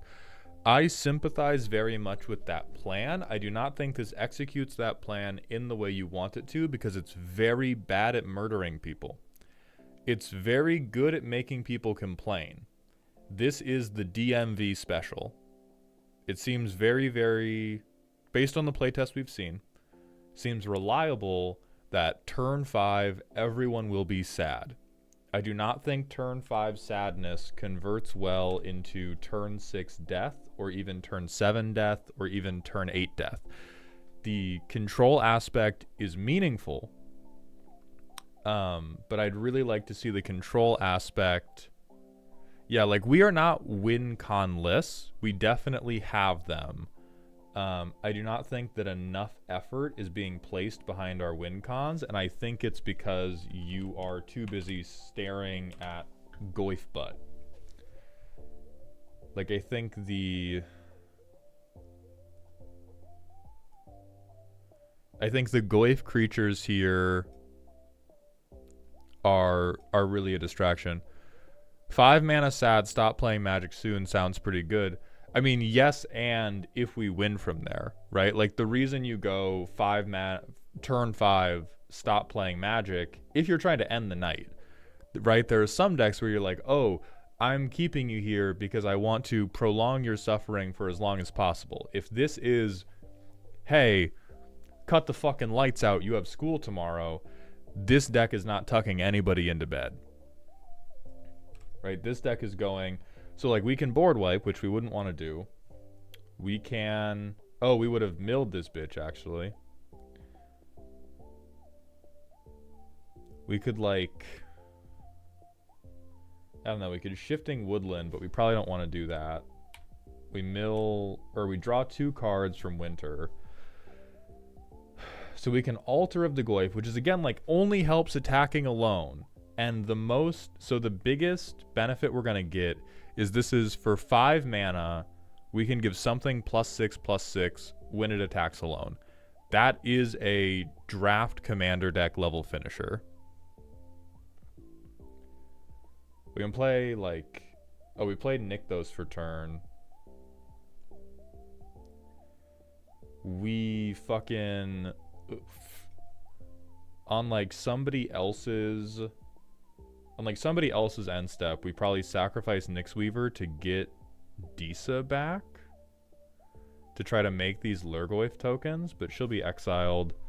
Like, and we still have the board in a fucking rear naked choke, or whatever the jujitsu term is. Like, they can't do anything. We have 5 power. I think Nyx is fine for the deck depressed. I think Nyx is one of the better, like, generic setup cards. Like, it's great to play on curve. It's good for recursion, which you do need. I don't think you cut Nyxweaver. I legitimately think, I think the Lurgoyfs have you acting up.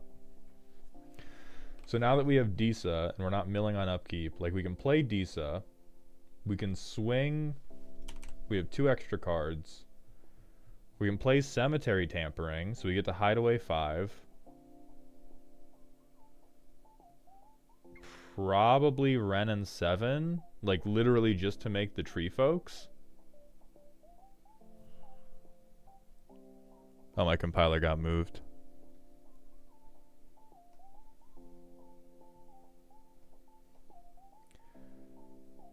Now we have Necrogoyf. Okay. So, and we have more Bike Lock as well. So, we Cemetery Tampering.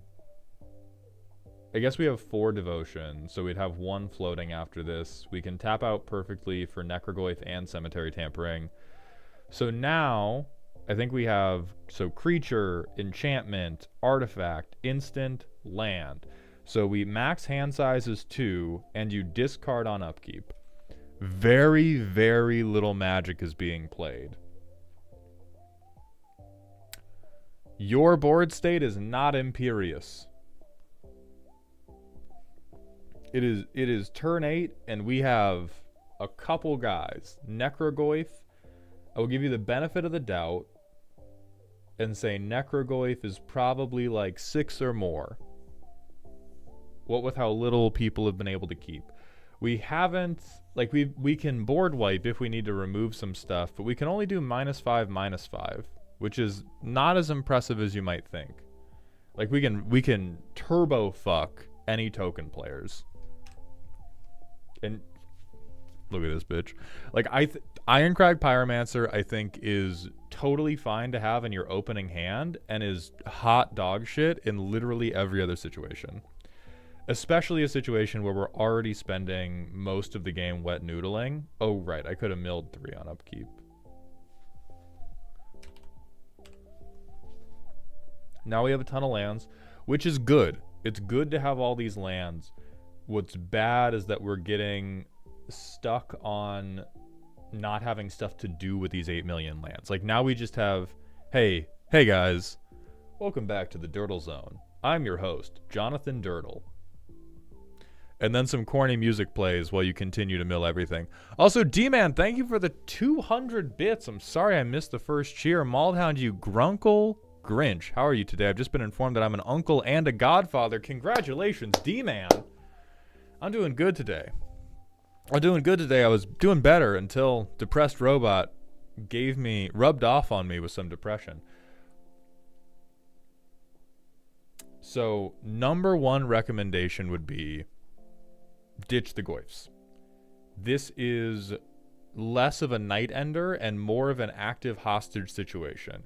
I do think, to your credit, I would not want to play any more Commander after playing against this deck. Full stop.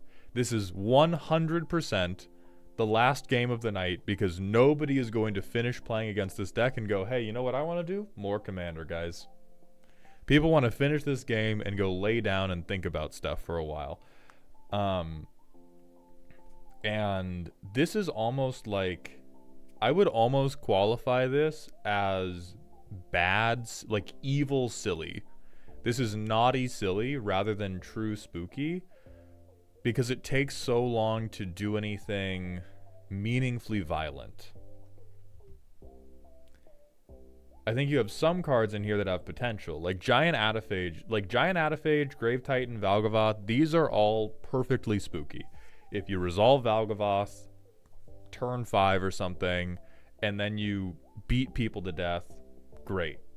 If you resolve Giant Ataphage, turn 3 to 5, and you can clear a path for him to swing, great. This card has ended a ton of games in my Henzi deck. Grave Titan, you can get to a preponderance of damage eventually. In the context of how the deck plays, bullshit.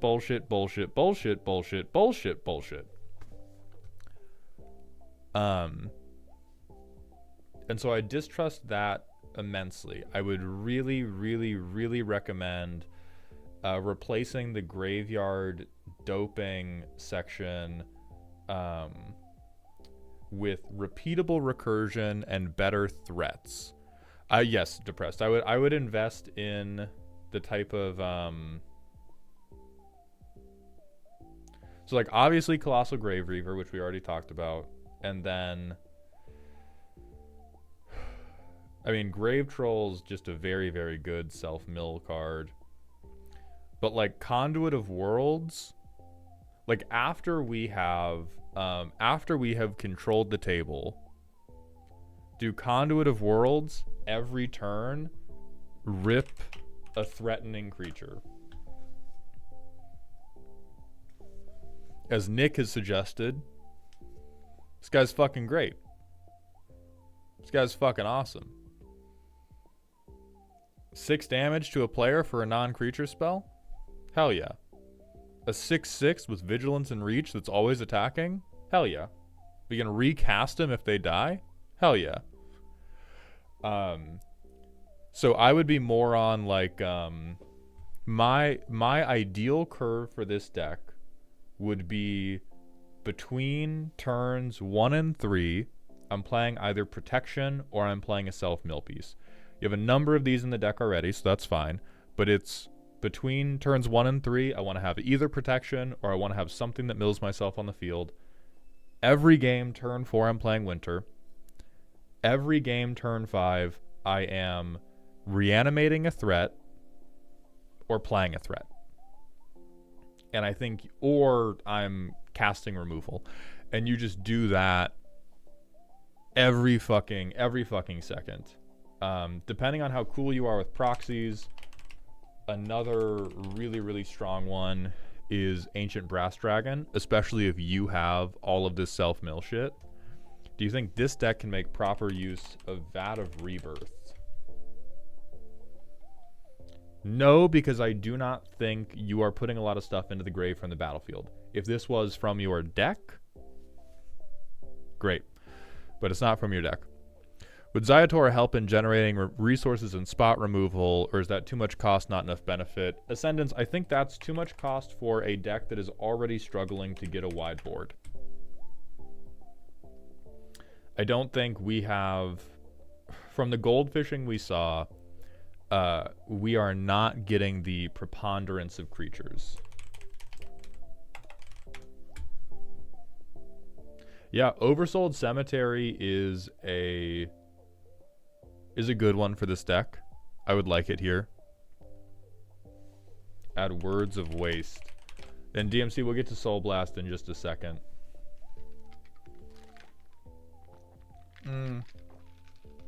I don't think we need this. I think this is additional bike lockery. I think we are relatively good on bike lockery, and we need to be better at setting the building on fire after we've locked the unsuspecting people inside.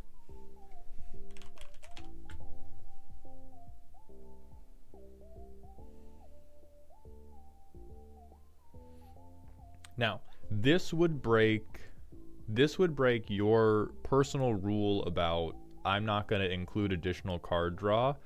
However, this is so fucked up and good for all the type of shit you're doing. I think this should qualify as one of your big reanimation targets.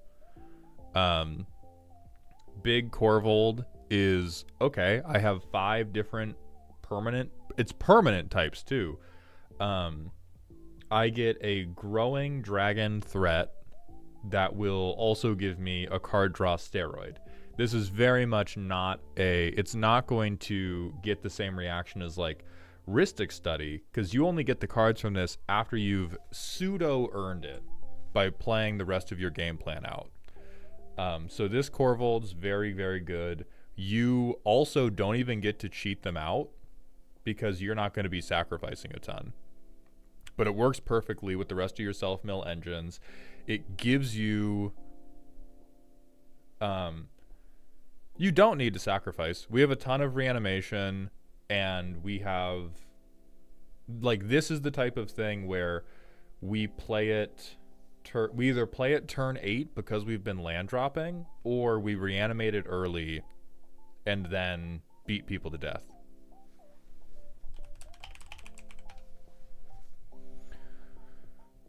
My lord, your humble jester reports that he did indeed not bring shame to thy lineage at the pre-release. Good job, Darebrain. Thank you.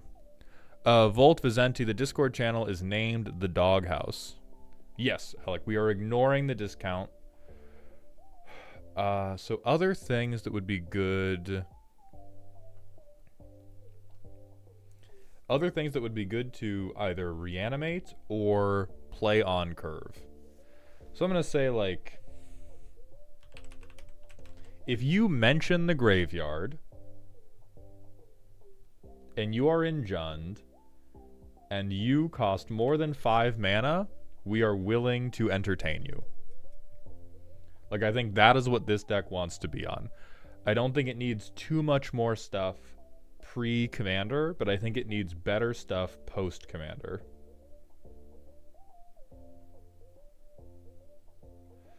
You could do Amzu. I don't know if this is like perfect for you because we don't have stuff leaving the graveyard all the time. But I do think it's better than any of the Goyfs.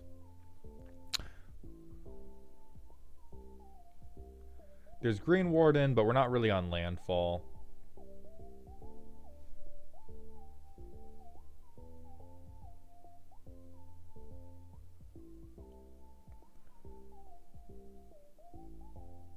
Apocalypse Demon, kind of, if we were on a wider board game plan. I don't think this works great because our board's not particularly wide. I don't know about in case Tangerine, I think people are going to be attacking us no matter what. So the new commander is Achik, which could work here. Do we have enough artifacts? So we only have like 33 in the deck. If you want to lean into the Achik game plan, I think we go higher on creatures and we go potentially higher on artifacts. Because we'd want to play this turn 6 and we would want to play it with like 5 to 10 hits in our graveyard.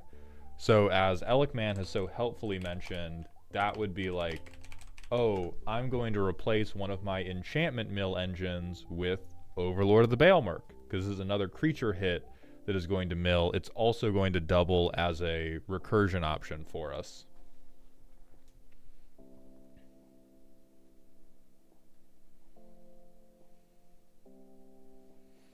Avatar of Woe is very whatever.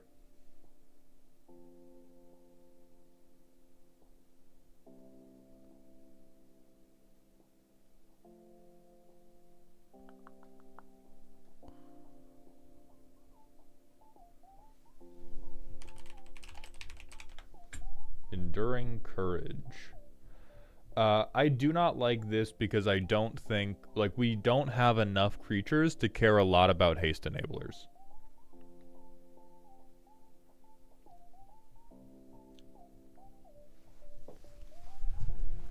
If we go heavier on creatures, you could do Blight Titan. This will legitimately be much more threatening than people expect if you have a high creature count.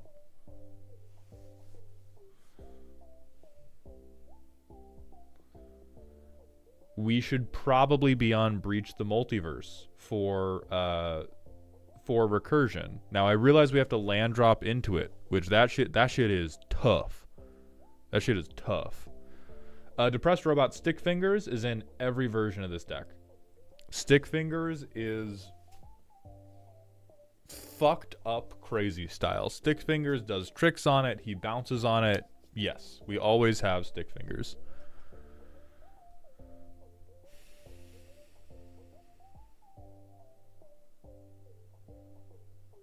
I don't think we do Borigamos.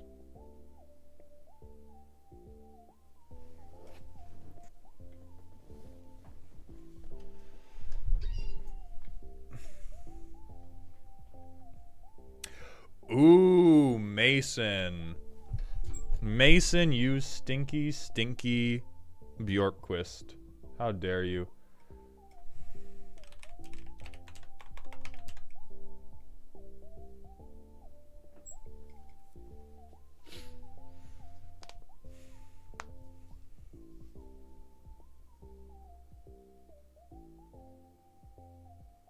Let's do some damage.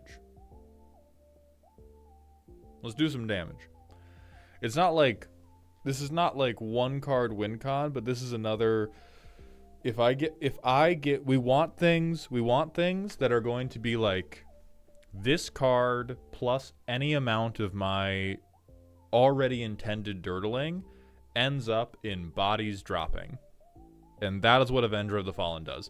Might be underwhelming at the beginning of the game, but by the end of the game, especially if we up your creature count a little, this is going to be like, okay, swing them, fucking mobilize 15, dipshit, what are you going to do? So yeah, this is hot.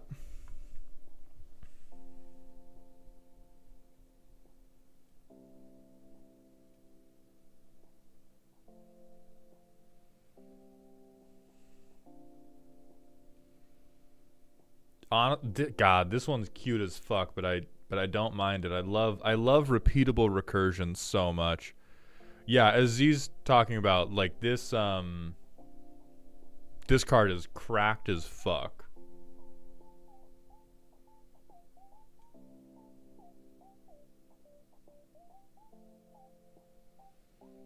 It's whatever. We have Grave Reaver already. Okay, if we want to be on asterisk shit, we do Consuming Blob. Because this is, if I just wait, if I just fucking wait, I'm going to get you.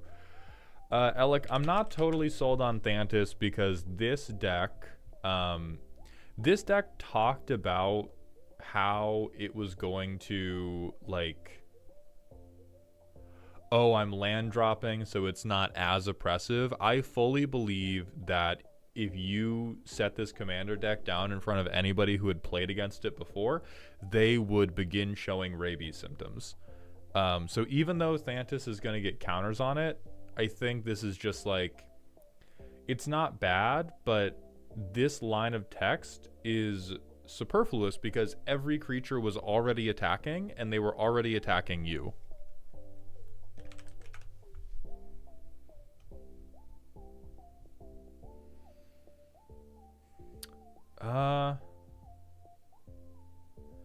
I think Kroxa is fine. I do not think Kroxa is necessary for the direction that this deck is going in.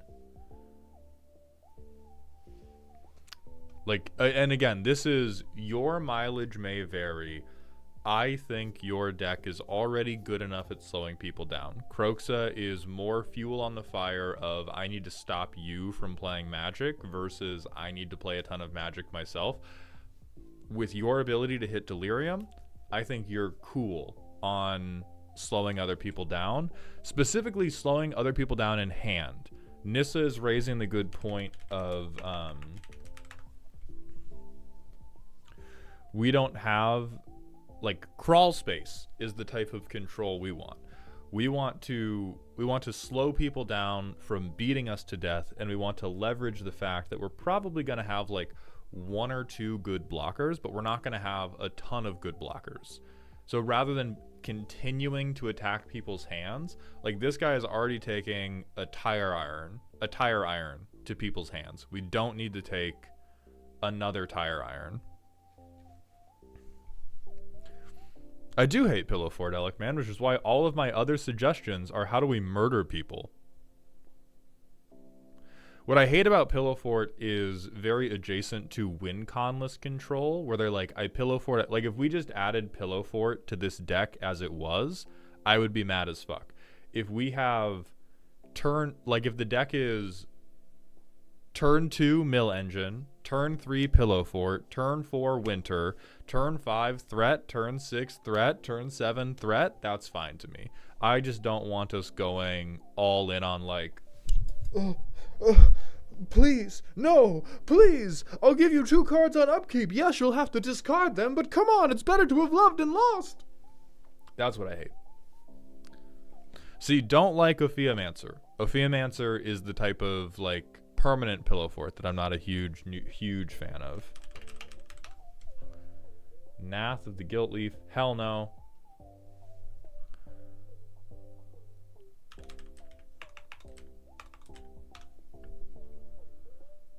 Also, no, we're not attacking hands. Stop. We're done. Like, in my professional opinion, I do not think this card needs any more hand attack or hand attack accessories. I think what this deck needs is it needs to put holes in people, because the Goyfs are preventing us from putting holes in people. Like, Geth's is good on its own. Please worry about those toys. Please worry about those toys after we have included fucking Blight Titan, after we have included Achik, after we have Avenger of the Fallen. We have Mono Black Valgavoth already, King JJ. But I think you could get Consuming Blob in here if we're also big on Delirium. Soul based.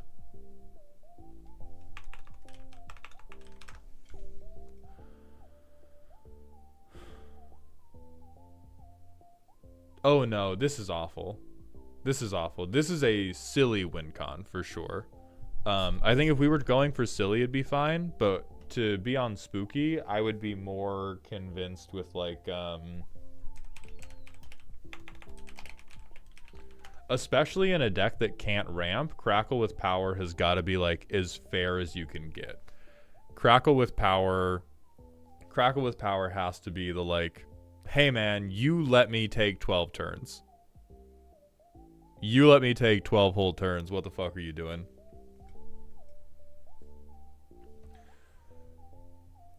Yeah, Gruel Atali would be really good.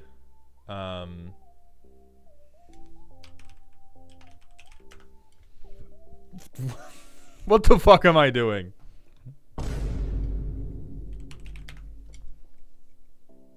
Now, this would just be good card alert. Now, Giant Ataphage is already kind of good card alert.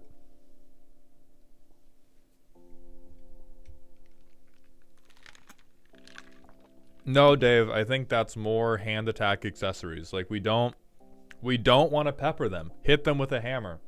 We do not need to subvert the table's expectations any more than we already have. We do not need group slug. We do not need discard payoffs. We do not need additional discard tech. I need a big dinosaur to bounce on these fools pronto. Wrap in Vigor?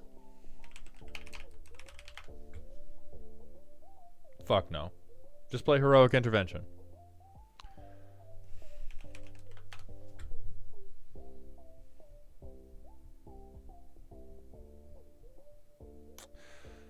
I think Jared could work. If we do Jared, I would like to see more cards that, like, Lord of Extinction is Jared's wife. So if we're gonna play Jared, we need Jared's wife. We're not putting in the Lord of Pain. Stop trying to group slug the deck that is Fight Club. Stop trying to group slug Fight Club.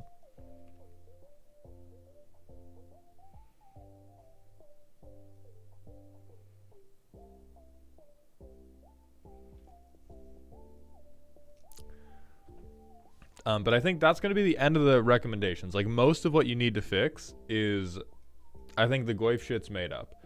I think, like, Disa can probably go and the other Goyfs can go. Oh yeah, Rotten Mouth is a good... See, like, this is the closest I would put to additional hand attack. Because this is a, like, 6/6 good beater. And we're threatening a ton of life loss. That's what I like about this, is we're threatening a ton of life loss. We could Doomsday Excruciator, but I think we deck ourselves too quickly. I think the removal suite hangs. I think you don't have enough. I don't think your removal suite is like you have 10, which might be, it might be an, honestly, I just don't play, I haven't played enough games where I'm piloting hand rip to have a good idea of how much removal is totally necessary. I know one thing that I really like to play, I have a deck that is 40 lands, no ramp, and that is one of my favorite decks to run Plague Winds in. Because this is like, hey, is it turn 9? Guess what? You don't have creatures. So I would also love to see some, like, big mana. Big mana, don't even pretend to be fair anymore. I spent 9 mana on this spell. Get all of your shit off the table. Let me hit you. We already have Rise of the Dark Realms.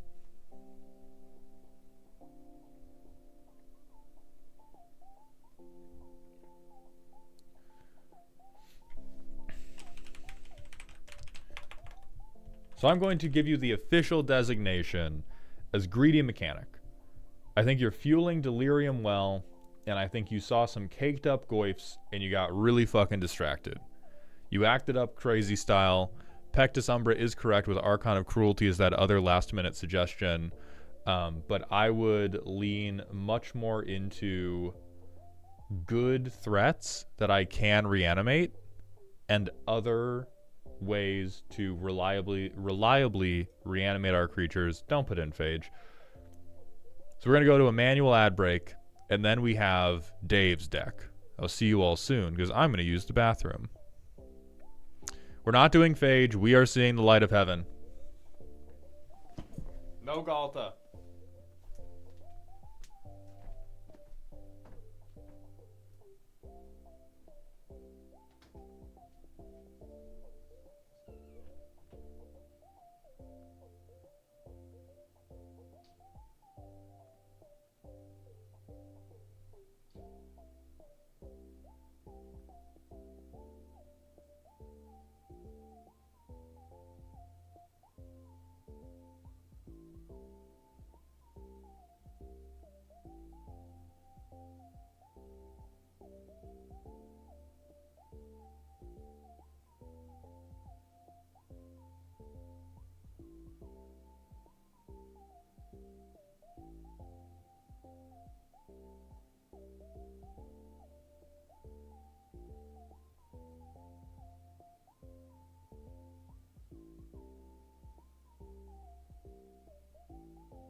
Eat my quesadilla. You made me so mad with that fucking Galta.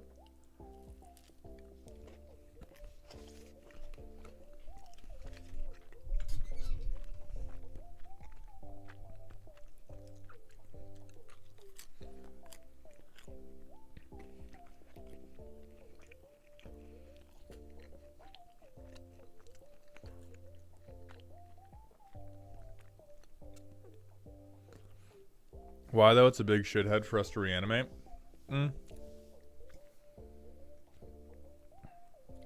That's true. I just don't think it's as good as the other big shitheads. Like, I think this is better. I think this is better. Not Amzu, but I think Achik's better. Like, I think this guy's definitely better.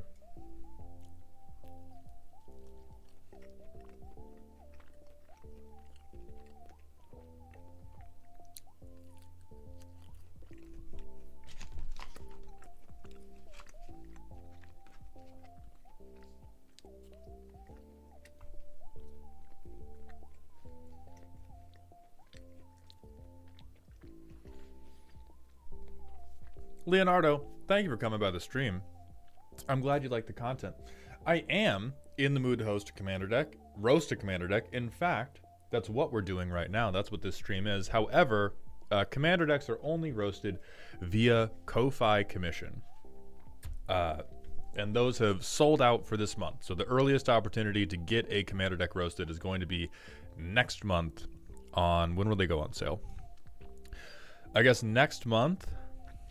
Oh, here's what we'll do. I will have... No, I can't do the free roast stream on Saturdays because we have World of Warcraft.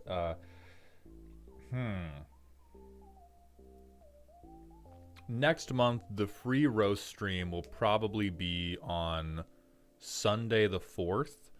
And they will probably go on sale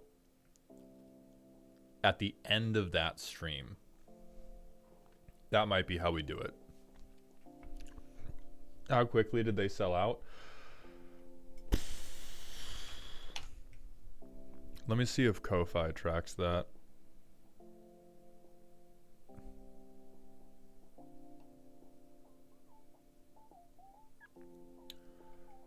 It took 14 minutes. Ruby Storm, thank you for the Twitch follow. Welcome to the doghouse.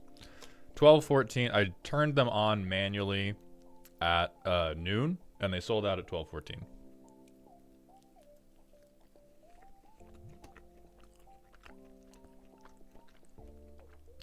That's true, DMC.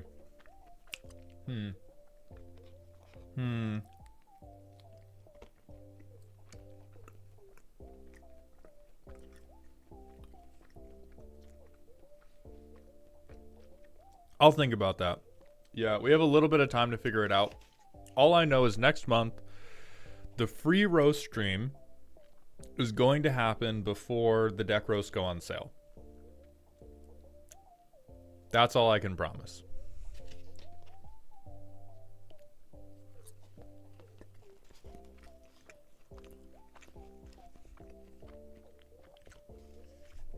Oh, I left my blazer in the bathroom.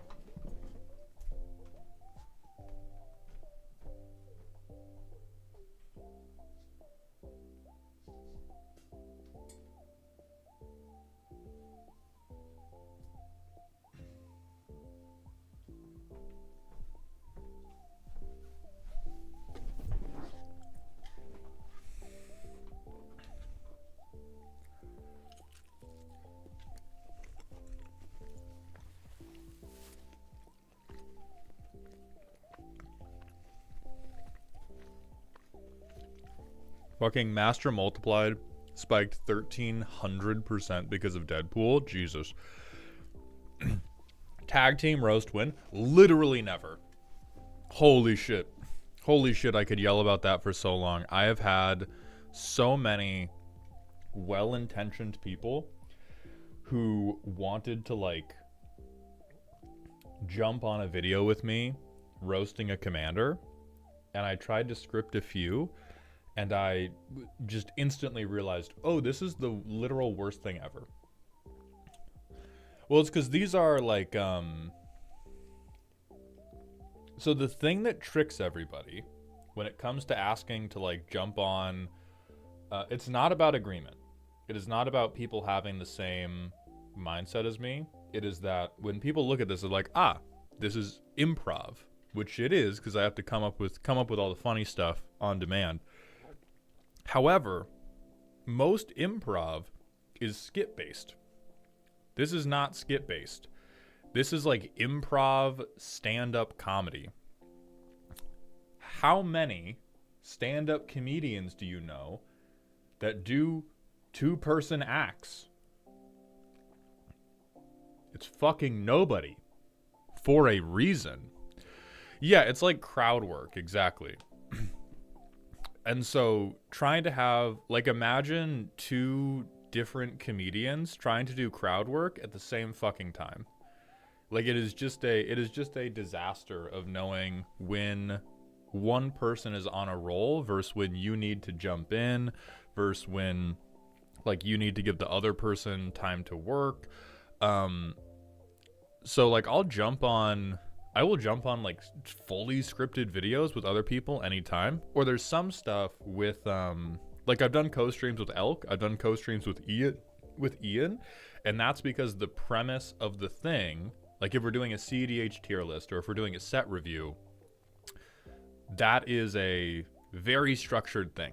Even if we don't know the lines, we don't know each other's opinions ahead of time, there is a clear assignment. Because the crowd work aspect of this is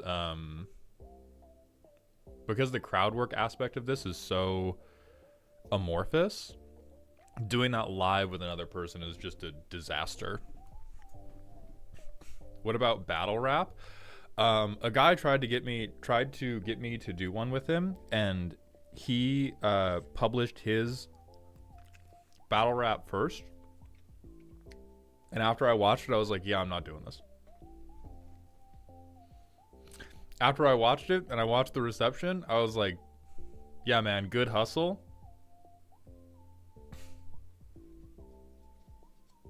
It's gonna be a long time before Maldhound drops a response video to this.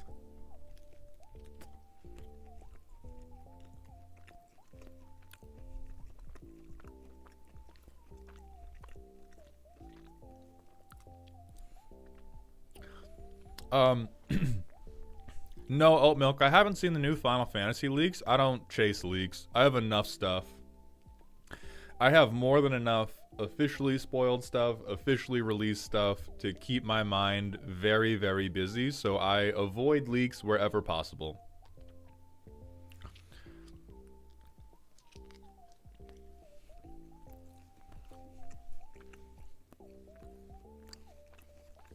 Oh yeah, Zanubis, what you want your rant to be about?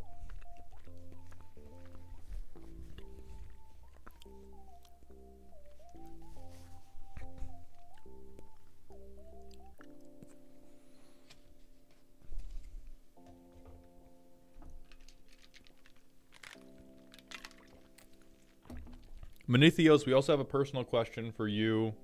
And Luna, we have a rant that I didn't do for you. Please explain that Goad is the best way to deal with the Voltron player at the table. So that's a really important thing you've said. It's a thing that I identify heavily with. It's near and dear to my heart. I think one of the most important things you can understand in this world is how cool lying is. Let's talk about being a liar, because lying's free. Lying can change your life, and if you do it well enough, nobody will even know that you are a dipshit fibber, like Zanubis Spike here. You can say anything you want on the internet. Not only does nobody know you're a dog, nobody even knows that you are vapidly incorrect. I think perhaps Goad is the best way to deal with your local Voltron player who will cry and cry and cry if you remove anything. But I'm not personally convinced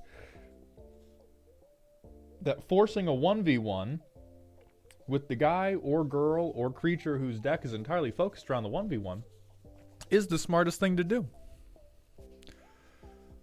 Yeah, Goad is the best way to deal with people who pillow fort. I love Goad in general. I think goading into Voltron is like, that motherfucker should be swinging anyway. Like, what is happening at the table that the Voltron player is not already bussing it down?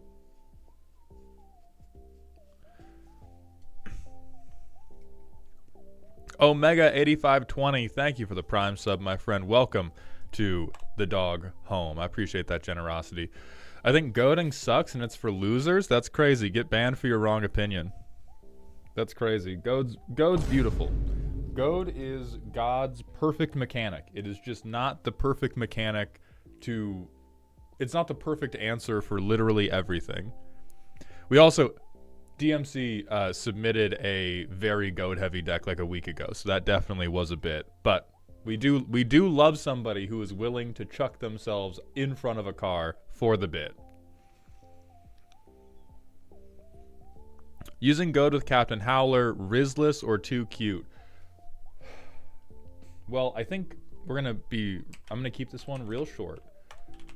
Goad with Captain Howler is a crutch for someone that has not yet learned how to politic.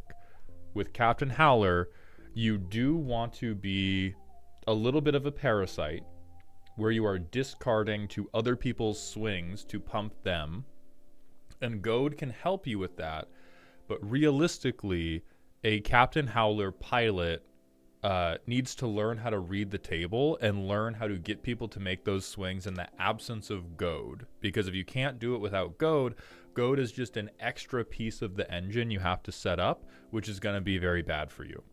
And so I do not think it's mechanically bad, but I think it is a crutch for somebody that has not learned the powers of gaslighting. All right, then I'm going to say we have like 6 smasher passes. I'm looking out for Menethios' personal question. What's up, Nathan? I'm so glad you came by the stream, my friend. I hope you enjoy it.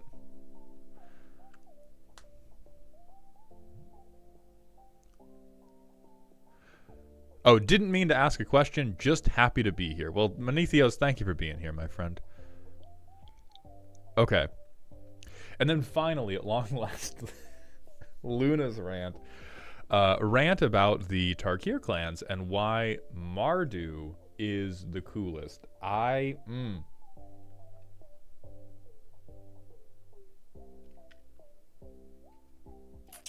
God, I want to disagree with you, but they have that shit on. They have that shit on, unfortunately, cool style. Like, this set did so much to rehabilitate Mardu's ability to play Commander. It is barely funny. Yeah, Sultai is the coolest temperature-wise, but, like, God, I love Mobilize. God, Mobilize is such a great fucking mechanic. God, is this Zergo and this Zergo so much better than this Zergo. What if Mardu actually got to play Magic and did it with a cool fucking Thunder Sword? Like, they took this guy and they were like, alright, this is the new Monster Hunter game version of Zergo. Sultai, good in Tarkir. Sultai they got the fucking Mill Dragon. Sultai got a ton of bombs, and they got to do a lot of really cool mechanical stuff. Jeskai is a color combination. Temur, they have a new bib to wipe up Drool with. That's very nice from them. Abzan,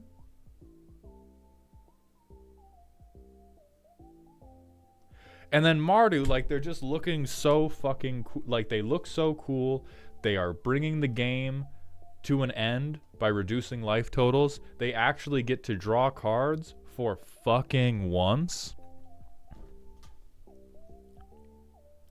Yeah, like it's real Genghis Khan shit here. What if he just had infinite children to chuck with infinite trebuchets at infinite enemies? I mean, like, I like Jeskai in Tarkir, but I like Jeskai because I think they finally got tools to... Like, they got tools to power down a little bit, which is really important for Jeskai. I think mid-range Jeskai has, like, never gotten to exist in a good way.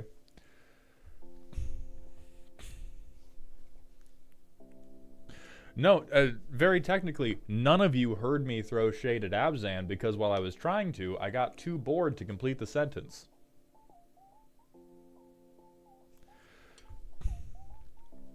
What do you mean tools to power down? So, let's look at this card. Shiko and Narset. You get to copy your second spell each turn if it targets a permanent or player. A lot of people are going to do like Enchantress stuff with this. There's not a lot of like crazy combos you're going to do, but there's some very good Enchantress stuff you can do with it. Versus, let's look at previous Narset. These two Narsets are, if you don't counterspell this, I'm going to win the fucking game. If you don't remove this, I'm going to win the fucking game in very short order. Most of the time, if you are trying to build a low-power Jeskai list prior to this Tarkir set, you are just building an unreliable Jeskai list. But if the deck you've built gets its nut hand, you still win crazy early. In Tarkir, you can get a Jeskai list that is built to be like very reliable, and you can bring the ceiling down a little bit. Versus the ceilings of the previous Narsets are so high that it's difficult to get a like coherent deck that is mid-power, other than being like, well, I played Narset, but I purposely avoided any cards that would be good with Narset because I didn't want you to snip my nutsack.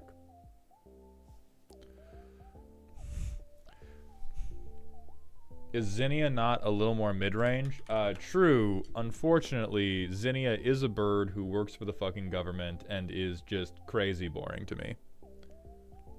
I'm not a token player. Frankly.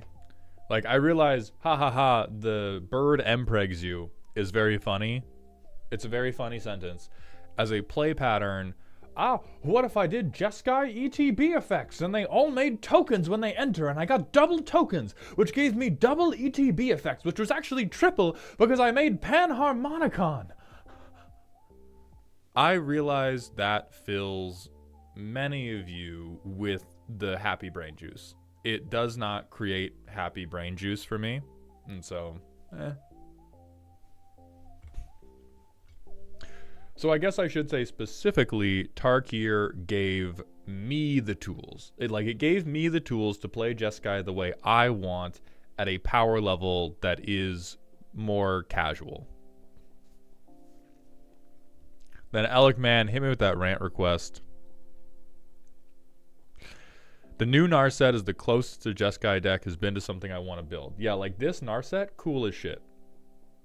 You can do so much like mid-power. You can do so much stuff that is just fine with new Narset, which is straight up perfect. Holy shit, looking at Zinnia made me understand the delivering babies thing with storks for the first time ever. I mean, this one's also true. Shiko and Narset, you're also correct.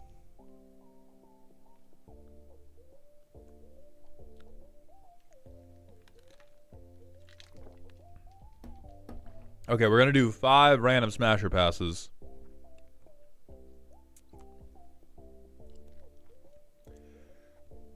Smashing 5 times.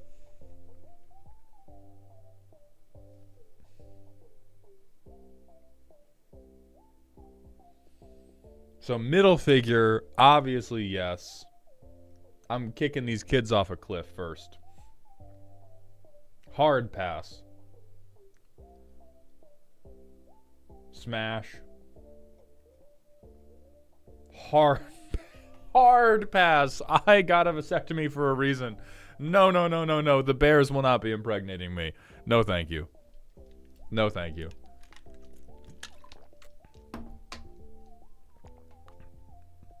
Little cat, thank you for the drink water redeem.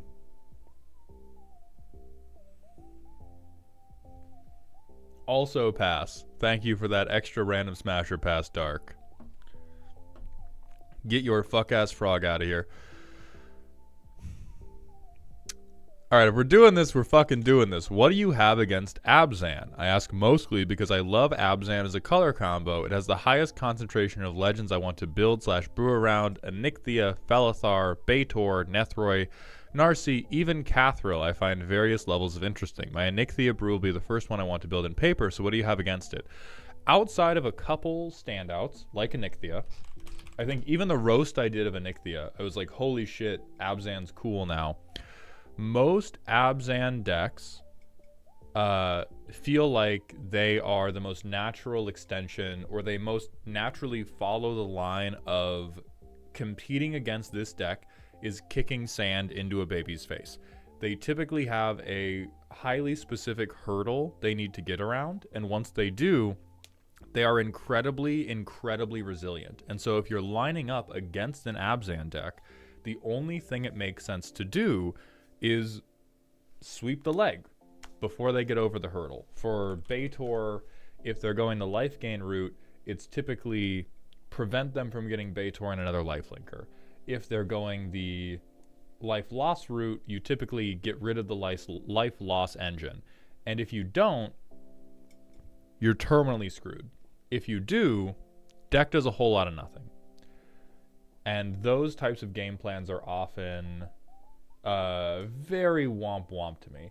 I do enjoy that with like new Baitor, they're giving defenders a way to passively end the game. That was typically the like worst part of playing against defender decks for me, is when we would get into a stalemate. But Abzan decks feel very... I dislike every political situation that has ever come up because of an Abzan deck, is the most concise way I can frame it. There are a couple legends I like from the color combination. I really like Onyxia.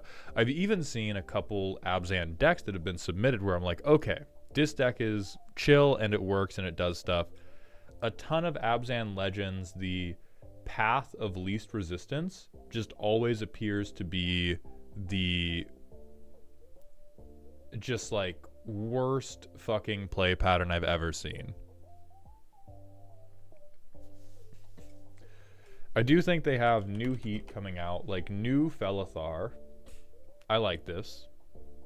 I think that's chill. Like this, I think you could build a deck where you could definitely build a deck that was resilient, that was aggressive, that didn't have to wait around forever before it did their thing. This other Felithar can go fuck itself. So I think as time goes on, and as they sort of widen the scope of what each like color wedge can do, Abzan is improving in my mind. But every game I've ever played against an Abzan commander, there's been a like, I feel motivated to pull a punch when I don't want to.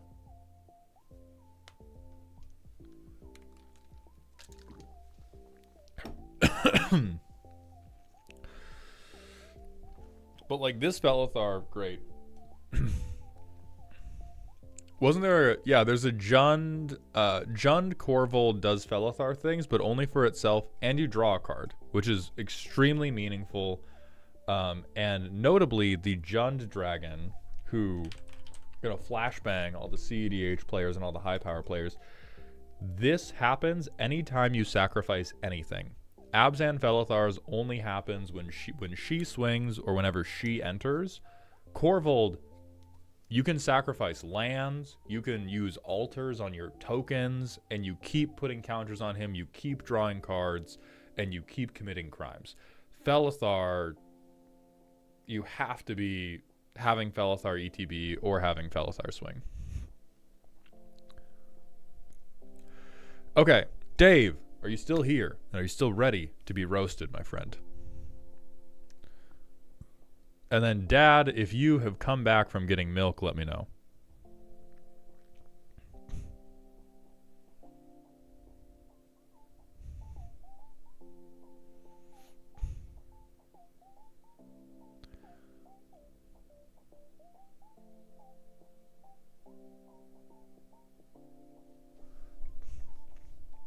All right, excellent. Dave is here.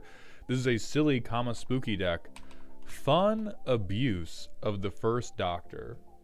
I'm expecting 99 apples.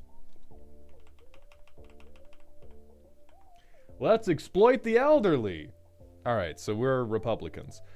Trying to blink the first Doctor to abuse searching my library/graveyard for the TARDIS using a combination of cost reducers to make it free and abusing any if-cast artifact cards. Our combos require two things, the TARDIS being free and a cast trigger of some sort. This is the worst deck I have ever seen.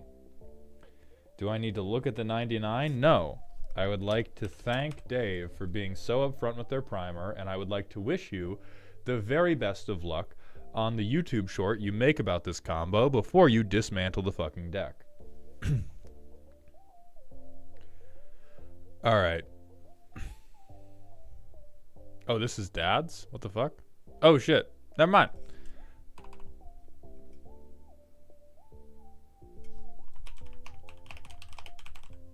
Dad, who isn't here? Go fuck yourself. Dave's deck is a spooky deck. This is actually a red deck because every turn is our turn. Holy shit, that is a much better start. Ramp, with a focus on untapping mana sources to get multiplicative increases on low-cost ramp. The goal is to cast a sizable spell as many turns as possible for Rashmi, so taxes are optional in this house. Build a versatile board state with top deck manipulation, protect the board with flickers, and then control that we can recycle to the point that opponents would prefer if this was just another Stompy Simic. Go lethal with overrun, sleep, or unblockability. Okay.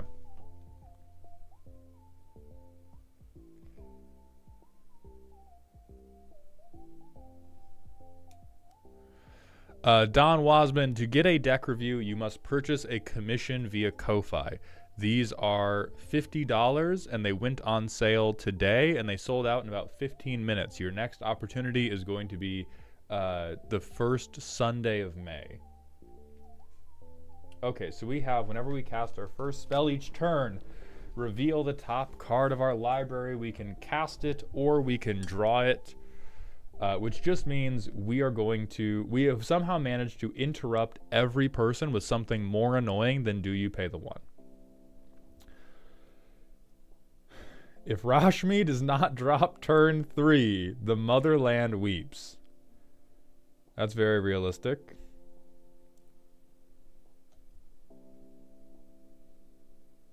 Honestly, in green, this even seems kind of like low for what we could be doing.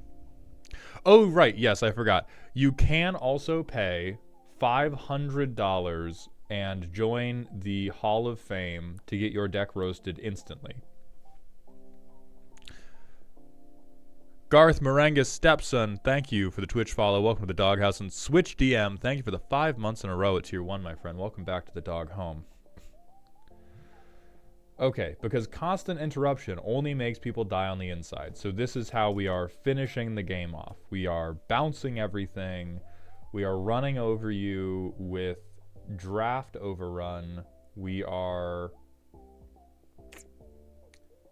sorcery, speed, unblockability, overwhelming stampede, or sleep. Play. That's so brave of you. That's so brave of you to call sleep player white. All right, defense. So we have Flicker, which draws us a card. 2 mana, we can Flicker. 4 mana, we can Flicker.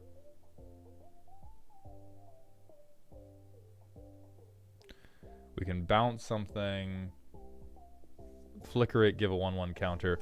So this deck looks Bant as fuck. Is you playing Flicker spells just because you are a closeted Bant player? Because this seems like Deadeye, good, right? 2 mana flicker, fine. 1 mana flicker, even better. But we're in green where we have access to the mono green nuh-uh. Like, this should always be our first line of defense if somebody's bothering us, especially if we're in a commander that's like, hey, please cast a spell. Like, why are we doing, if every time I cast a spell, I get to draw a card or free cast something? Instead, I will spend 4 mana to flicker with an ability that does not trigger my commander. That is like medieval chastity belt levels of self-torture.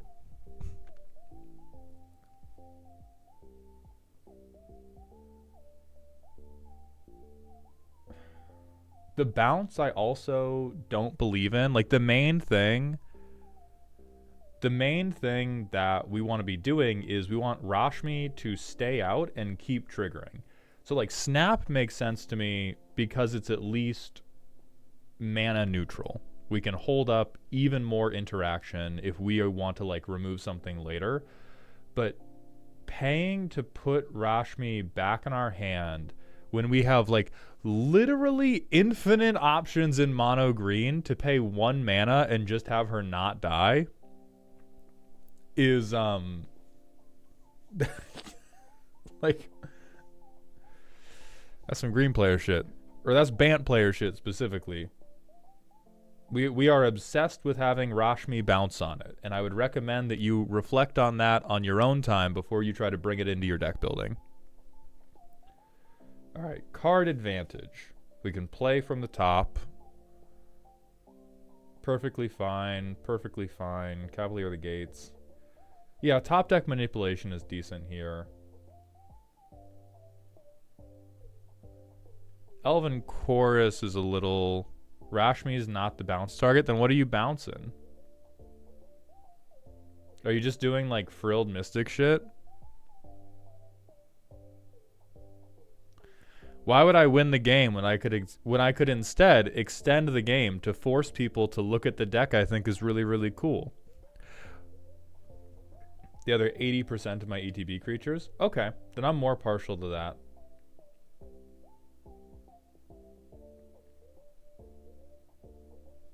That is not defense, though. Okay, so draw card advantage. If somebody casts a spell not on their turn, they draw a card. Okay, I like that. ETB recur something. ETB monarchy. ETB draw a card. Generic good card, but very, very good for top deck manipulation. So I will give it to you that this deck is utilizing Sylvan Library much better than every other green deck.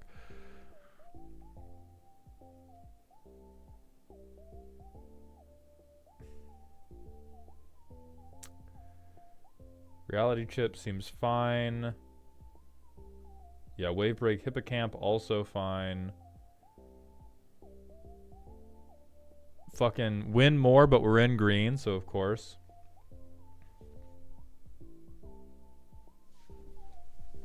God. God. Ugh. Don't worry, guys. I know I have weapons-grade plutonium, but I'm not building a bomb. I'm forging it into a hammer.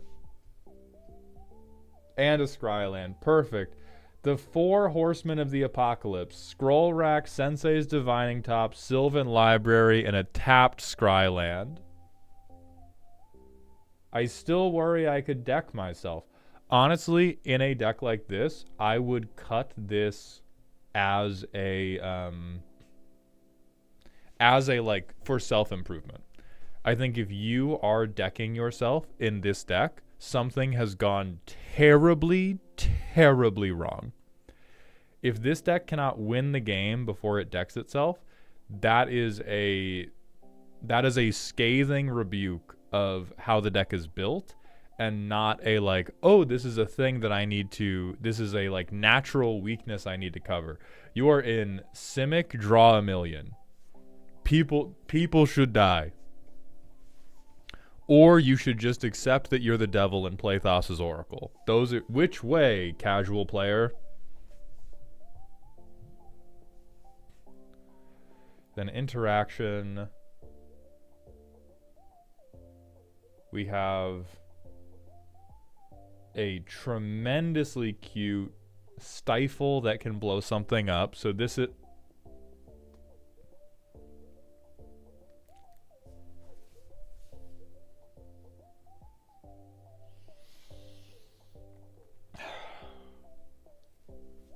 Why are we keeping the parakeets in the same cage as the mountain lions at the zoo? I don't give a fuck if it has flash. So do grenades. Okay. So I'm not going to contest. I'm not going to contest that this is a good card, right? It's obviously a good card. Obviously works with what your deck wants to do. What I'm going to contest is when you combine this card with like Deadeye Navigator and anything going on with Deadeye Navigator accessories or Team Your Sabertooth accessories, what you get is a incredibly incoherent vibe.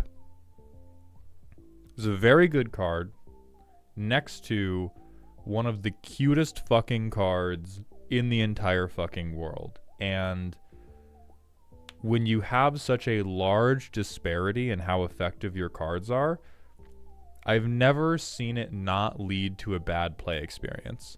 The best play experiences I have ever had have always come from decks that had a very good understanding of how fucked up and evil they were trying to be and remained exactly that fucked up and evil.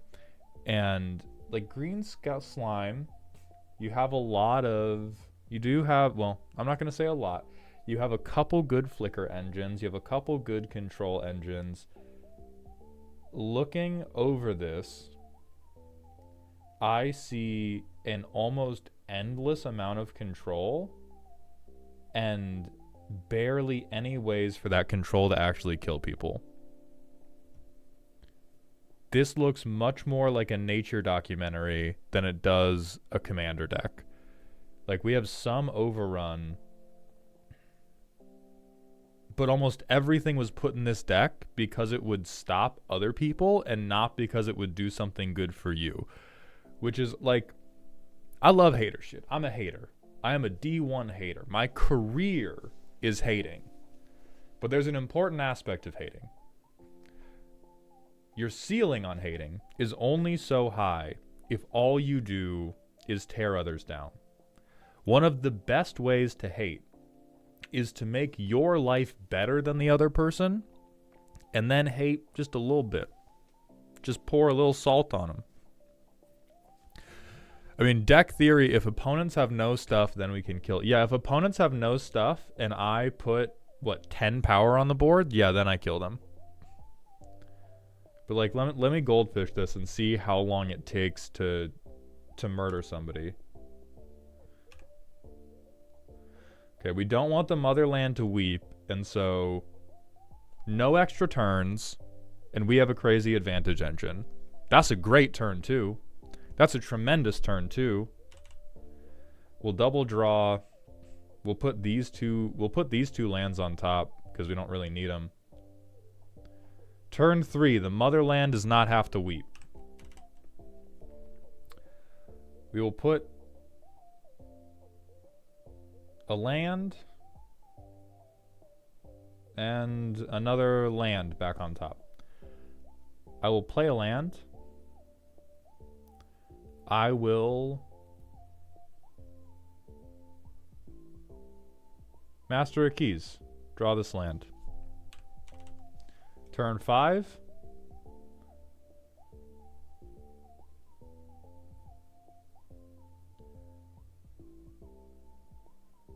I will put like land on top, snap on top. I will play a land. I have access to 6 mana. I will Team Your Sabertooth with these lands. I will snap something back to my opponent's hand. I will untap these 2. I have 5 mana open. Now, I have nothing to do with that 5 mana, but people don't know that. At someone else's end step, we bounce Keeper of Keys back to our hand. If I have Lotus Field and Growth Spiral, I'll put Lotus Field in here. I'll put Growth Spiral on top. I'll play a land. I will Keeper of Keys. Oh my god, look at that. I get to free cast Growth Spiral. Isn't that amazing? It's like a Christmas miracle. I will put this onto field tapped, and I will sack.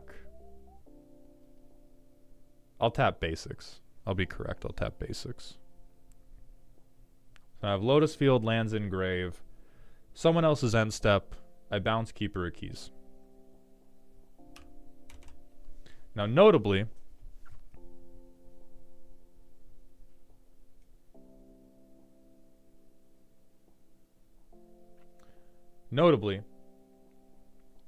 I've done basically nothing to control the board. I haven't really played on anybody else's turns. I've just been kind of picking up one card and putting it down over and over, talking about how cool I am. Now, we're going to have to re-goldfish this because I was missing Monarch triggers. But we'll put fucking... It has to be cards we've drawn this turn. We have a flash card in hand, finally. So I'll play this. We replay Keeper of Keys. Oh my god, I get Eric's Methes. Is a land. Someone else's turn. I flash this in. Oh my god! I get Nephalia Smuggler.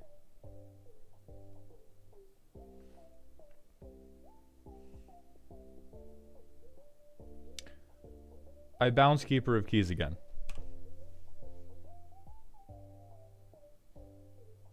Okay. So I'll put this on top. I'll put this on top. I will cast Hullbreaker Horror. Oh my god, I get a free Sensei's Divining Top. 5, 6, 7.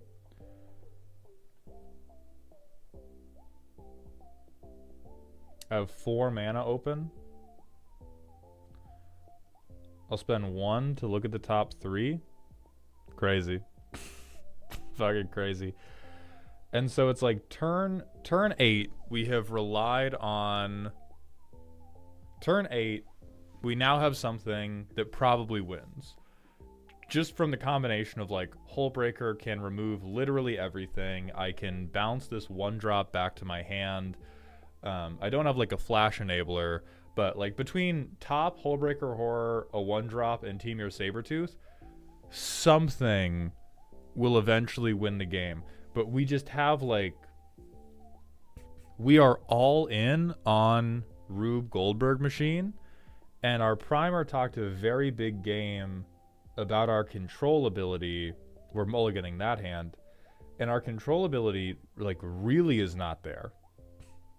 Like our ability to stop other people, or our ability to win the game, is entirely predicated on everybody being very polite and not trying to win until we have found Hullbreaker Horror. And I think you are wildly overrating your ability to hold up the mana to play on other people's turns. This is a deck where I was going to yawn about it, but I was definitely expecting to see... Bitch. I was definitely expecting to see Seedborn Muse. I was at least expecting to see Wilderness Reclamation. You know, something that would give us the tools to be playing a lot on other people's turns. Intentional restriction. For the love of God, why?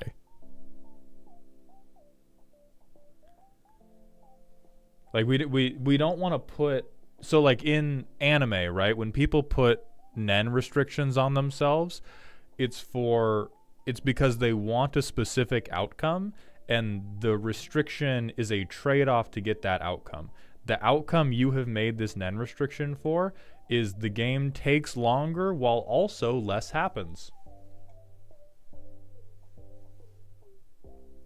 And so I think it would behoove you to consider What do I want out of the restriction? Because restrictions can breed a lot of creativity. You can get some really, really interesting decks when you restrict what you are allowed to do.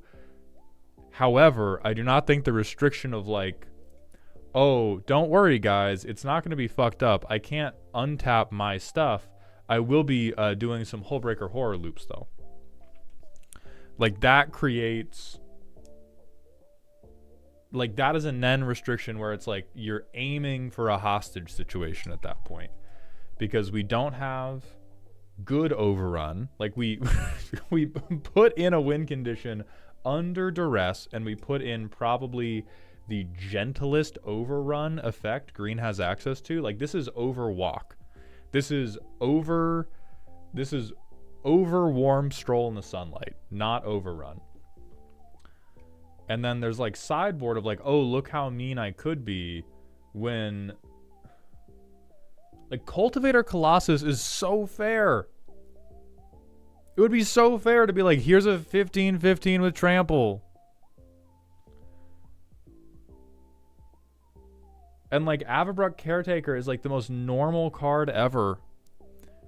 Like, ooh, I would be such a bad boy if my Simic board could ever compete in power toughness. Wouldn't I be such a meanie? Like I realize you may be doing it out of kindness. This type of restriction comes across to me as condescension. People can handle playing against cards that do damage. People deserve to play against cards that do damage even. And we have a lot of things in here that are like dedicated to not doing damage. It's like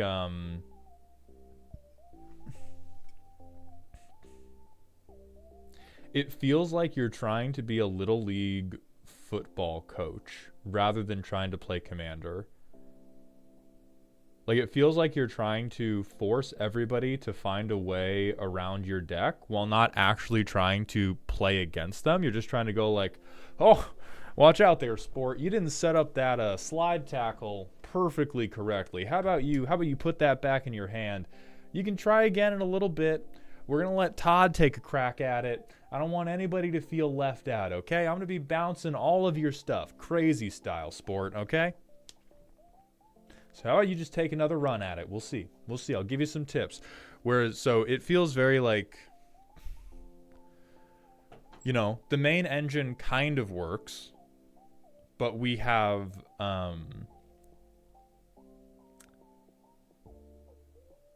we've powered down the main engine rather than just trying to power up the outcomes. Like you have, like if we just put honestly all of the sideboard in at random, you just have a pretty good deck here.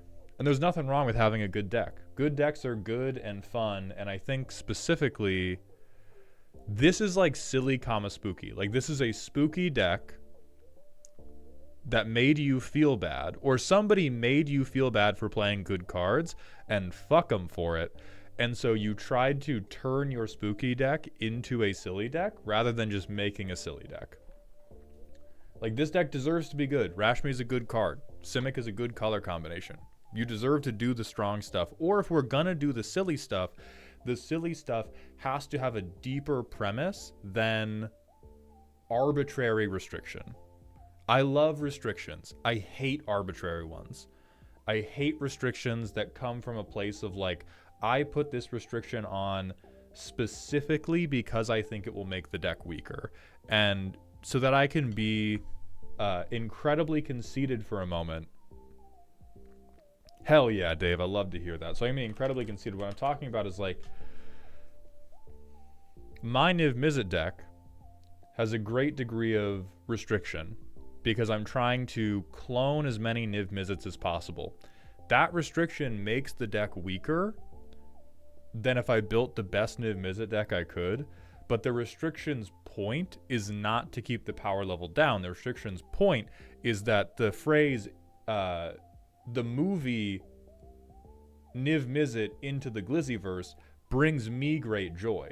And it is a bonus that the restriction also lowers my deck power. Whereas this was like, You came out of retirement, since this is your first deck in a decade. You came out of retirement, you fucking knocked somebody out in a sparring session, and now you're afraid to punch with your full strength. And I'm here to emotionally heal you, my child. Play the good ass cards. Play them. Cuz there's so much stuff that's like so close to just going off here.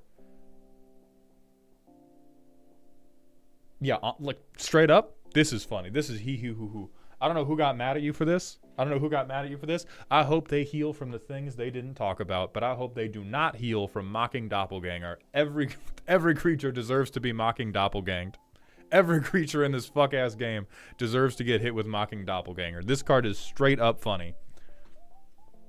But yeah, like Cultivator Colossus, good kill condition. Avabruck would retroactively make me forgive all of these. Avabruck makes me struggle a little bit more with the flicker because obviously we're taking counters off. However, if you're like, oh, my deck is all little shitheads with good ETB, yeah, Avabruck, oh, that makes it make sense, right? That's the missing puzzle piece is, but eventually I play Avabruck, and now we can stop the bounce on it game plan, and we can begin the I beat you to death game plan.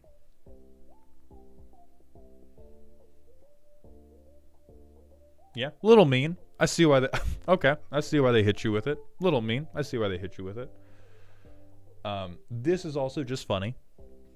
Especially if you're in a deck with little shitheads. Oh my god.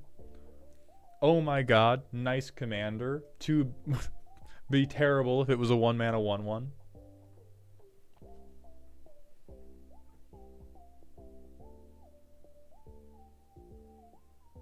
I think asceticism is like minor trauma response with the amount of protection you have. So I don't know if I recommend this one, but love Agent. Oh my god, yes. I forgive you the 1-mana 1/1 with Agent of Treachery in this fucking deck.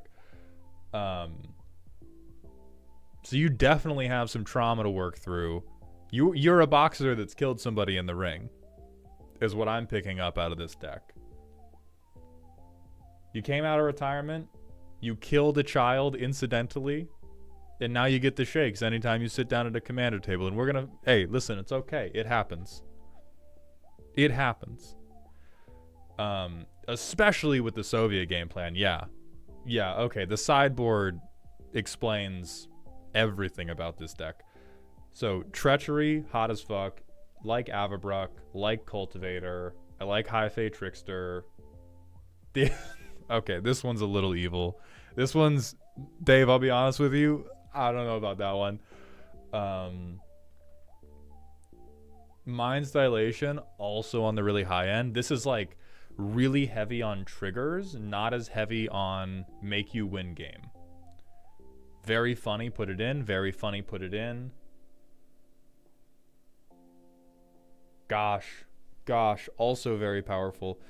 Yeah, so I think it might be better to be like, I'm going to make a different deck that is truly, truly silly, and I'm going to let Rashmi be as spooky as she deserves, because this makes sense to me, and also, yeah, I'd clench a little bit if I saw this at my table.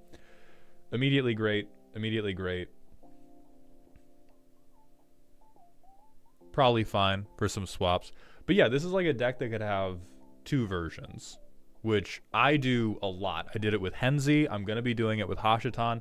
There are a ton of commanders that deserve 2 different builds, one of which is like, here's my stupid, silly gimmick, and then another which is like, look at how good these fucking Magic cards are, bro.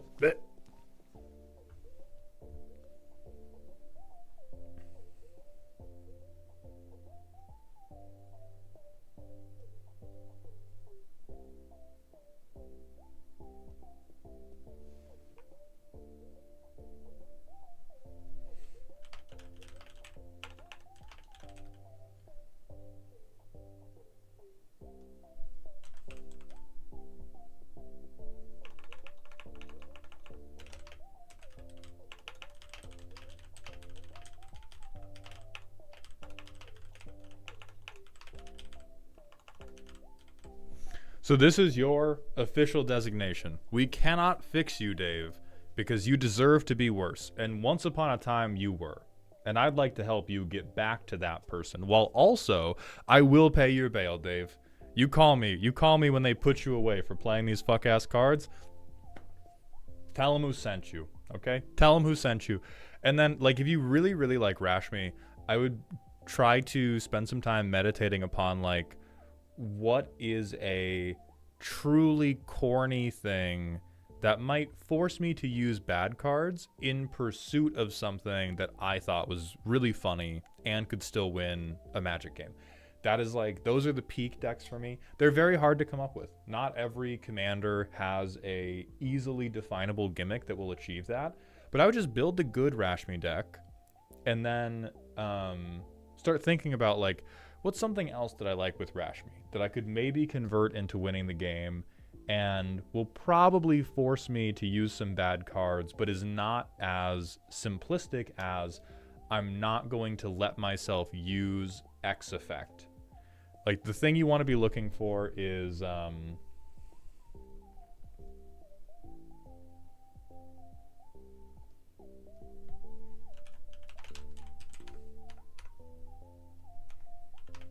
do I want to achieve X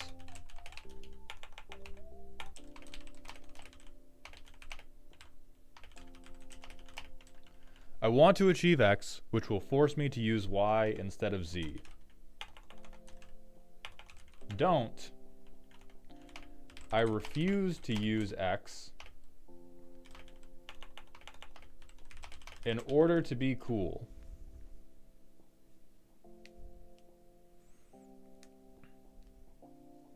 This would be, and sometimes, listen, you will mix in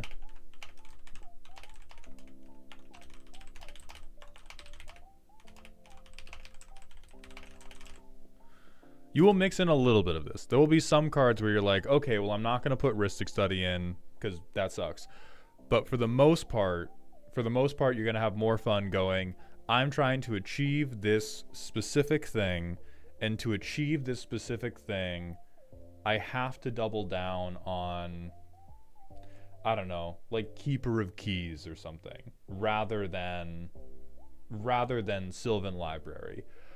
Versus, I'm not going to play Untappers because holy fuck, they'd be so strong. And again, this is very hard. There's a ton, like my Henzi deck can't do this. I don't have one for my Henzi deck. You know the deep gimmick of my Henzi deck? I hit you with hammers. But it's still fun to play, because I like to think I'm generally fun to play with. And so it's like, it's okay if not every deck can aspire to that level of like artisanal gimmickry. But it is what we want, right? That's the perfect world. So you're saying my refusal to run extra turns is good or bad? Well, it depends, right? I said a little of this is often necessary and fine. Especially with the WotC bracket system. Avoiding extra turns is something that works with the current official power leveling algorithm. I think if you are avoiding them in power levels where they make sense, and it's not because, oh, I'm using their card slots for this other thing that is helping me achieve the gimmick that I actually want, then I think it's bad. I don't think it's devastating. Right? It's not ruining your decks, but I do think you would both have more fun. So let me talk about something I've talked about with my therapist a lot, which would be good. Vamp heavy and deep style. It is much more satisfying to avoid negative things because you are so strongly drawn towards different positive things than because you are putting forth a lot of will to avoid the negative thing. With respect to my own life, that connects a lot to my alcoholism. I am oftentimes much less stressed about being sober if I am filling my life with other things I would rather do than drink, versus sitting in a room going, I should not drink, it's bad for me, it will be bad for my life. And extra turns are just your fifth of vodka. You may not like them. They may create boring play patterns. And so it may be good that you don't have them in your deck, but it's always better to avoid it because you have this other positive thing that is drawing your attention versus all of your effort is being put towards this like negative pushback to the bad thing.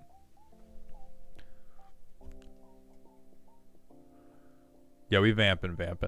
Air up. The VODs are all available on YouTube. My YouTube has a live section, and so let me find it. Let me find it for you all.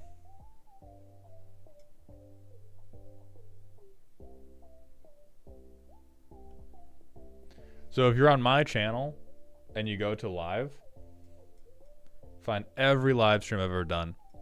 Solar Movie 144, thank you for the Prime sub. Welcome to the dog home for the 5th month in a row, my friend. I appreciate that. Relic, thank you for coming by the stream. Helios, I'm doing good. I appreciate that. So we shouldn't build Dragon Lord Ojutai with 40 extra turn spells. Listen, if you're just an extra turn lover, right, that's different. Not everybody's... You know, not every stream is, or not every card is like anathema for other people. That's probably a really bad deck and probably a really boring deck. Yeah, Dark. I think if you're not going like, oh, an extra turn spell would be perfect here, but I'm not gonna run it because I'm a good creature and not a bad creature. Yeah, it's probably fine. See, Doggo, thank you for the Twitch follow. Welcome to the doghouse, my friend. All right, so with that, Helios, I appreciate that wellness check. Sisrek, thank you for the Twitch follow. Welcome to the doghouse. With that, Dad's not home, so we are going to raid out for the day. Sisrek, thank you for the Prime sub. I appreciate those Jeffrey dollars, my friend. Welcome to the dog home. And Dradugun, thank you for the Prime sub for the 2nd month in a row. Welcome to the dog home, but a little bit more than Sisrek. So with that, we're going to raid out, everybody. We will be live again. I think tomorrow, we're going to be doing some Darkest Dungeon business. I would like to formally request, if you buy gamersubs.gg, they're pretty tasty, but you can't say any of the drink names in public. Use code MALD for 10% off. And also don't forget my primary channel sponsor is CoolStuffInc.com, who sells trading card products. So if you're going to buy Tark here, consider buying from Cool Stuff Inc. unless you're in Europe. Use code MALD for 5% off at Cool Stuff Inc. or 10% off at GamerSubs.gg. Let's find a friend who wants to get showered in love. Elk started streaming 7 seconds ago. What a coinky dink. What a fucking coinky dink. We're going to raid Elk. They're in the middle of it. Hit them with the indestructible Justin Rant. Please and thank you. Everybody go say hi to Elk. Thank you all for watching. YouTube, that's going to be it for us. But as I said, we will be live again tomorrow. I hope to see you all there. Thank you all for watching. I hope you had a good weekend. Thank you to everybody who purchased the deck roast. And please remember to stay toxic.